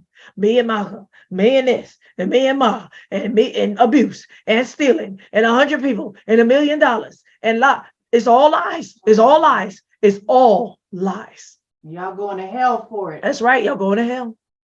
It's going to hell. But that's all right. Who's gonna be worn out in the end? The righteous. The righteous will be worn out in the end. And he says, blessed are those that what? Die in Messiah, right? Because our work is done. So when he called himself try to placate me with that, whether Yah gave it to him, whether the devil gave it to him, or where he self-predicted himself, my response with him is, so be it. Yah's will be done. If and when that time comes, obviously Yah's prepared me for it. But I'm not hiding my face. Hallelujah. That's And right. One thing that I want to bring out is, if you read in the book of Acts, you see Paul, he was going throughout these different countries, bringing forth the word. And one thing y'all said to him was that great affliction and bonds awaits you. But Paul said, none of that moved me. And that's the same spirit moving in over here. Y'all work regardless of what anybody say, anything that anybody try to rise up and do. So that's what's going to be done over here. Amen. Amen. So y'all do your verbal campaign slaughter that will lead and perhaps lead to a real slaughter. Do your dirty work, Judas. Do your dirty work, Satan. That's what you was put here for. Finish it. Finish it. Because you don't know that you even doing the work of Yah. Let me tell you how you're doing the work of Yah. You're going to help separate the wicked from the righteous. You're going to make it easy on me. You're going to make it real easy. Please don't come here if you wicked. Y'all see how I'm up cold. Don't do it to yourselves unless you're ready to walk out the cold way, which is Yahushua. Hallelujah. That's right. Coat, the living universal community. How about that? Y'all like that? Come on, we can put some more on it. That's coat backwards. I was like, what? Right? Big blue stick to Yahushua and community. Hallelujah. The living universal community. Come on and get this coat in right now. Get this coat. Get your coat on. I had something better. I'll come up with it. I might put it in there. Coat backwards. I ain't scared. You ain't gonna do that. You can't do that to me. Right? It's called the way. And it's narrow. That's right. And that's what we're doing. So moving on. I'm gonna finish this out. It's the last 8 minutes. Shut up, Sibaya. Shut up, woman. Oh my goodness. What did you receive? You never really confessed anything. Right? It's not enough to say thank you for the rebuke. And then I'm looking at you. You can see I'm tired. I'm not really trying to receive what you're saying. I'm like, And then you say to me, because Talia, you know, if I was to ever leave this group, I don't know what I would do without you. Right? You put the guilt on me. That's not what I said. Or if I wasn't with you, if you had to come in my life, whatever, I don't have verbatim. What it was is, I don't know what I would do without you in this group. Right? However you strung it along, that was like, almost like, so what you saying? Right? What are you really saying? Because I felt like you already smelled something was coming. Now I didn't feel like that. I know you knew something was coming because you could see my disposition with you. Has been very standoffish. I don't want you to serve me. Don't bring me no wine. Don't bring me my plate. Leave me alone. Right? I've been real. Leave me alone. Now I'm saying all that because he took the opportunity and the liberty like serve me like a like this Mhm, Negro was mhm. serving me. Mm-hmm. And I'm just looking at him like, you need another plate? You need another glass of wine? Here, I'll get your plate. And I'm looking at him like,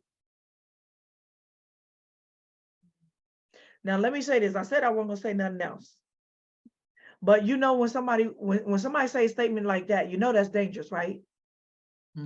When somebody say, I don't know what I would do without you, I That can't is live without you, dangerous. or I couldn't survive, or I couldn't go forward. Something to that degree, he said, that caused me to look up and I was done. I believe that was the statement that made me say, okay, yeah. All right, I know now. When somebody say something like that to you, that's somebody that say, if I can't have you, I'll kill you. Nobody else can. That's right. And I'm gonna tell you that a lot of them feel that way. They want to destroy me so bad because I won't have them. Because they were in idol worship. That's why they want to call me a cult. I came all this way for you. No, you didn't. You were supposed to follow Yahushua. And if they were truly followers of Yahushua, they wouldn't be devastated if a cult let them go. Right? And I just didn't want to round nothing up while everything was happening in the feast day. And I was struggling whether I should continue on through the feast days. But I was like, I don't have no malice for you. But I know the judgment of God. Hopefully, I'm going to speak a word or two. Maybe he'll leave with something. I'll put some food in this water in this bag. It's time for you to go. You got to go float in the wilderness and find Yahweh and let him speak to you. Because nothing I'm saying is taking effect in your life. I said, Kenneth, that I think that you're full of wickedness. Though you charming, you funny, you likable, laughable, comical, all of that. You a preacher, you done learned it, you done learn how to walk the walk. And I say again, like, you was wicked when you was in the Christian world, and you was a pastor. You was wicked. You was in a wicked church, doing wicked things, walking a wicked life in the church. It means that you was a liar then, right? How do I believe that now that you come to Yah, you thought that what you was doing in the church was the truth then? If you believed that was the truth, then why was you walking in wickedness while you was in that so-called believe the truth? So I believe that all you're doing is the same thing in this truth. And I said it again why I believe it is the prophecies. There's some pride in it. It's a chaser. It's something that you put before you as a carrot that you must get. I believe that it's a prideful bragging right. Somehow, whatever ministries you was caught up in, that's what they was about.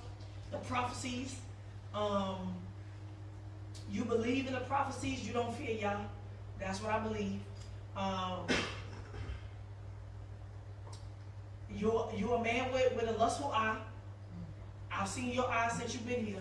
Not just with Yamima and what's her name, right? I mean, to the point where you just had comments on everybody's skin and everybody's beauty, right? You got a lustful eye.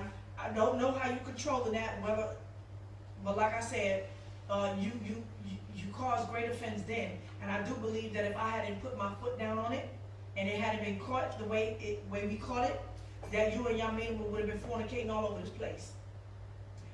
Only thing what I do realize is that as soon as you did, you would have realized Yamima is a silly, dumb woman that's about to get you in trouble. Because she was intent on bringing it out. He loves me, I love him, and we're going to be together, and you can't keep us apart. Right? She's going to out you out anyway. I told you stay away from Yamima. Every time I turn around, y'all was sitting next to each other. I told you stay away from her. Every time I turn around, y'all in a private place together, washing dishes in the back together for a whole hour. Y'all sit, and nobody else sitting where y'all sit. Y'all just sitting together. Y'all just talking. Y'all head to head, seat to seat, back to back. I say this, you do that. And I'm looking back at everything, and I cannot turn a blind eye anymore. So, Kenneth, I know that the situation with the brother, that can't be worked out overnight. I know that you're in a financial situation. I'm going to give you back all your money. I'm giving all your tithes that you give to me. It should hold you over until you figure it out, because you want to have to figure it out on your own. Right? Okay, one more bit of evidence. I want to show you his attitude about, and when I say your tithes, that ain't his money. That's my It's money. Yah's. It's Yah's money, but it's my money to work Exactly. out what Yah has given me the right to decide to do with it. Right? But it ain't his money. Amen.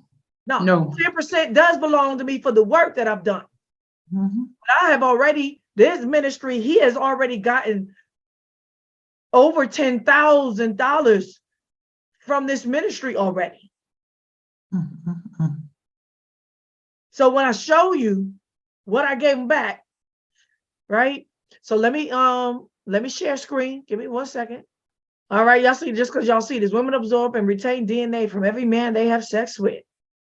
Go look at it. See if y'all tell a lie. All right. Okay. Right after Passover, y'all can see March 23rd, April 4th. Yeah, so after we had came to the conclusion as a family that he was going to be separated, the money that he had poured into the ministry was given back to him. And he was still living with me at the time because he hadn't found an apartment yet. And he came to me and said, you know, I received the money from THIER, but this is actually not all of it. And, you know, I was shocked that he said that. And the only thought that came to my mind is that he was an ungrateful bastard. And again, I wasn't surprised, but yeah, he did say that to me. Okay, so then I responded to him, right? Just for clarity, that's how much I cared, right? Because I knew he had nothing. I'm not putting nobody out on the street. That's why Emily come along and think she gonna talk about giving me back her money. Get out of here. Just for clarity, your calculations on my money coming up short is complete error. If I subtracted all the money raised through tithes and offerings to help you from the beginning, what would a gracious gift of funds be calculated to? I think you're still owing. Be clear, tithes and offerings is a commandment to pay those who labored for your soul, etc. Ima Arita calculated from her books, not from the beginning. Nobody in this group got the thousands raised for you from this group outside of Malcolm and daughter. Then he goes back. No need for your silly rambling. I realized last night I miscalculated. See, can't say sorry. That's how prideful he is. Nickel, you the most silliest rambling man, woman, ungrateful coward I ever met. There was once again nothing for you to calculate. That's my money. So you know where you can continue walking. Administrations. All right, that was our last interaction. And I said this just to smack himself with his immorality. Like, send that to Yamima. Now Yamima said, if you ever left the group, I'll follow you. Yamima, he's all yours. Find him. All right. I wanna say one last thing because I'm actually very disgusted. I really am. I'm sitting here and all that's being brought out. I was there on the board when his wife apparently, allegedly kicked him out. And the group was there to support him and get him on his feet. So to see the end of him, I am so disgusted. But I have to say this because I think it's important, because as I watch what Kenneth is doing, I could see very clearly what's coming as he's linked himself with Sarah, who's accused me falsely of child abuse. And if that come out, we got a lawsuit. We got a lawsuit. Oh yeah, I already told Sarah, I dare you get up there, write a letter, let somebody else read it. I don't care. Get up there and make a claim like that, a criminal claim. Go for it.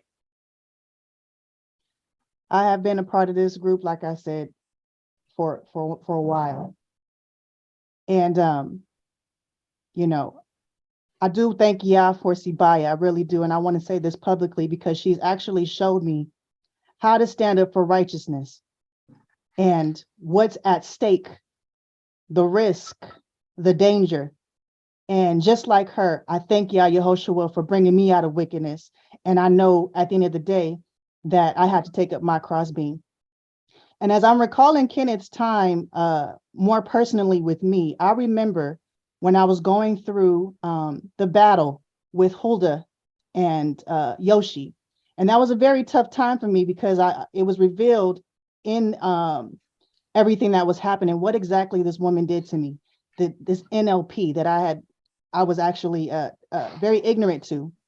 And Kenneth was at my house at the time that I was getting ready to begin to address this situation. And my sister Sibaya was there to encourage me. I was scared. I really was. There was a lot going on emotionally at the time, but she was there to encourage me in the word. And I remember very distinctly Kenneth standing there watching me cry and go through the motions. And he asked me, Malka, have you ever been jealous of Huldah? Because he thinks he's being helpful, trying to understand why I'm going through the motions. And I looked at him and I said, no. And he began to ask me questions that I now see very clearly was nothing but Satan trying to back me down and actually make me doubt standing up for righteousness and standing up for Yehoshua. So I am very disgusted at what is happening, and I'm ready. Oh yes, I'm ready in Yah Yehoshua to stand up for truth and righteousness concerning this matter. All right, bring them. Bring all the kangaroo court and the false reports, right? And so y'all, I said, Sibaya is not left without a witness. All right, so I said for the 1,000th time, we have 3:55 minutes and I'm gonna close it up, okay? And I'm sure by the time, if Kenneth comes out and makes his statement, he's gonna come up with all kind of stories and we'll be ready to refute those as well, okay? But this is just to let y'all know that he's on vengeance and he's a liar.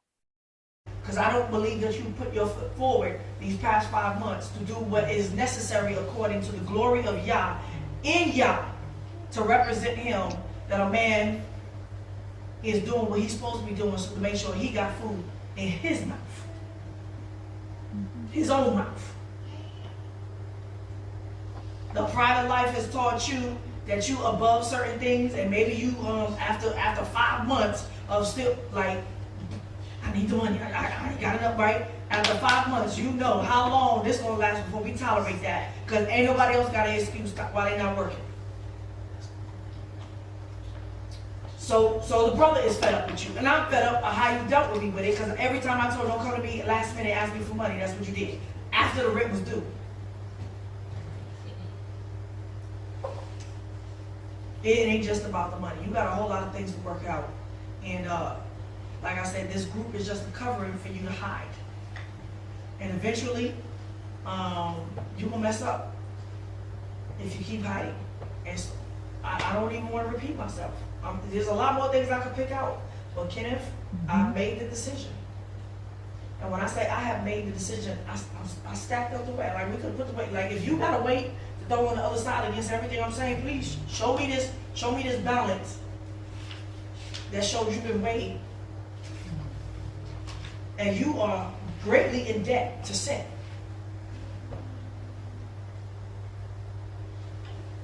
I don't see you changing. I just see you becoming a better actor and manipulator. And when I believe that I'm being manipulated, I'll let you do it a little bit. But when I know when somebody playing with my feelings, with certain words is trigger words to draw emotion that I can't see the proper judgment of Yah anymore. I don't like that. I'm gonna say again, Kenneth. Oh, I do love you. I do. And I still got hope for you. I didn't rip the kingdom away from you, but you can't remain with this group. You gotta go figure it out on your own. And so for that reason, at this point, I cannot do the memorial anymore with you, right? What has to happen with you and the others, y'all will work that out. I will give you what you need, right? And you gotta go make a way. Go seek y'all.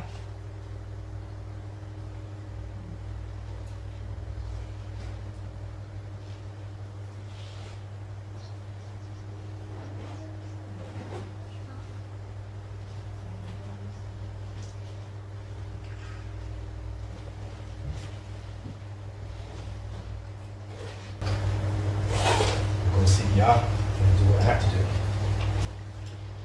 I pray for you. I really do. I'm gonna pray for you.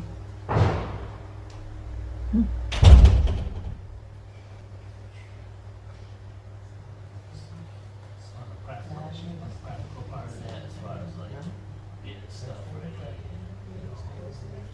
Just so y'all. I know he gotta talk, he in a situation now, he got a whole rent, 3 bedrooms by himself. All right, we can stop right there. That was his last word. I hadn't seen him. I hadn't spoken to him. Roz ran into him. There was supposedly no hard feelings. What do you want to express his last words to you? Maybe a few weeks or a month or two later.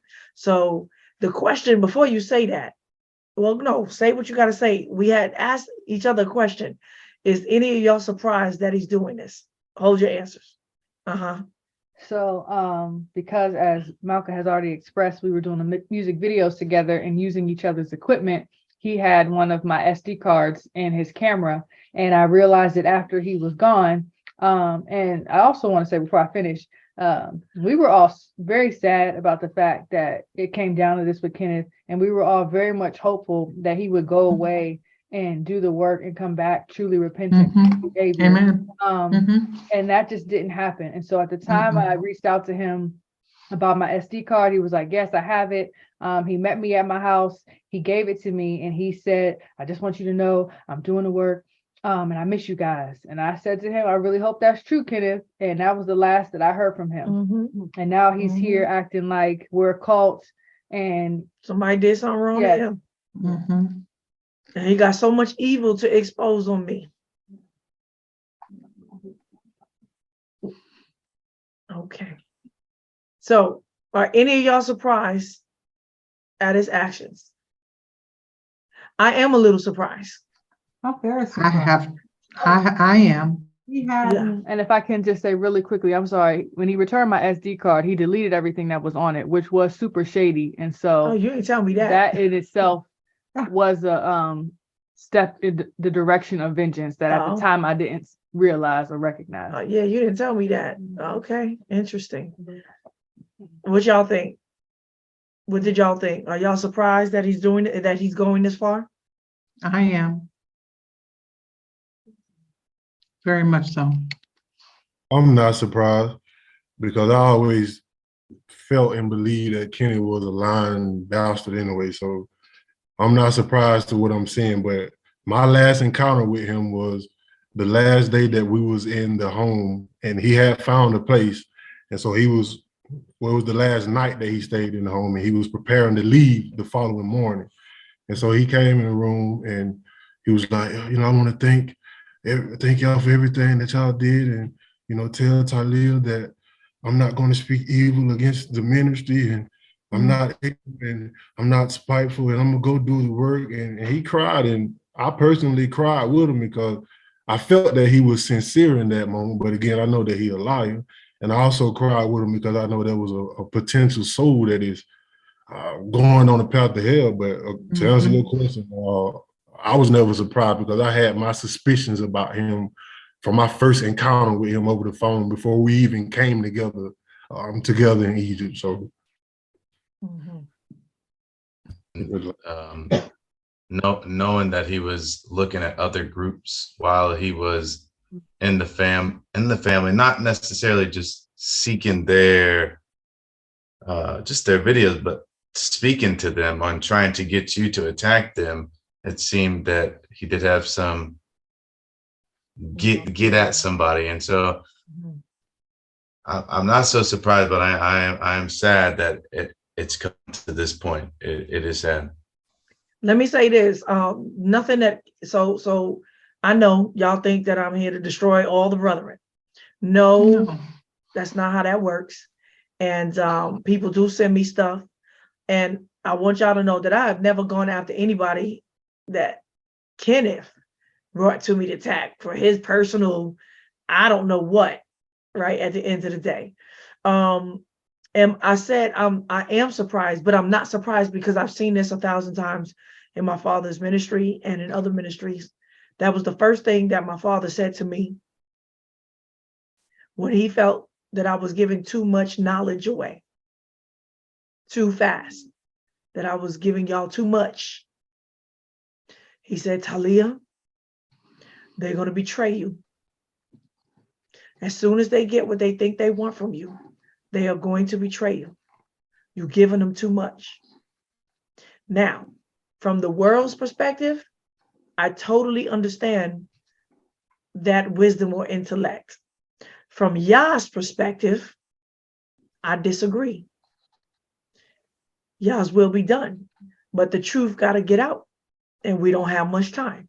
So I can't string the people along because I fear that there are people that is going to steal my information, steal my teachings, steal the revelation of the prophecies that Yah has given me, and my explanation of the revelation of the prophecies that Yah has given me.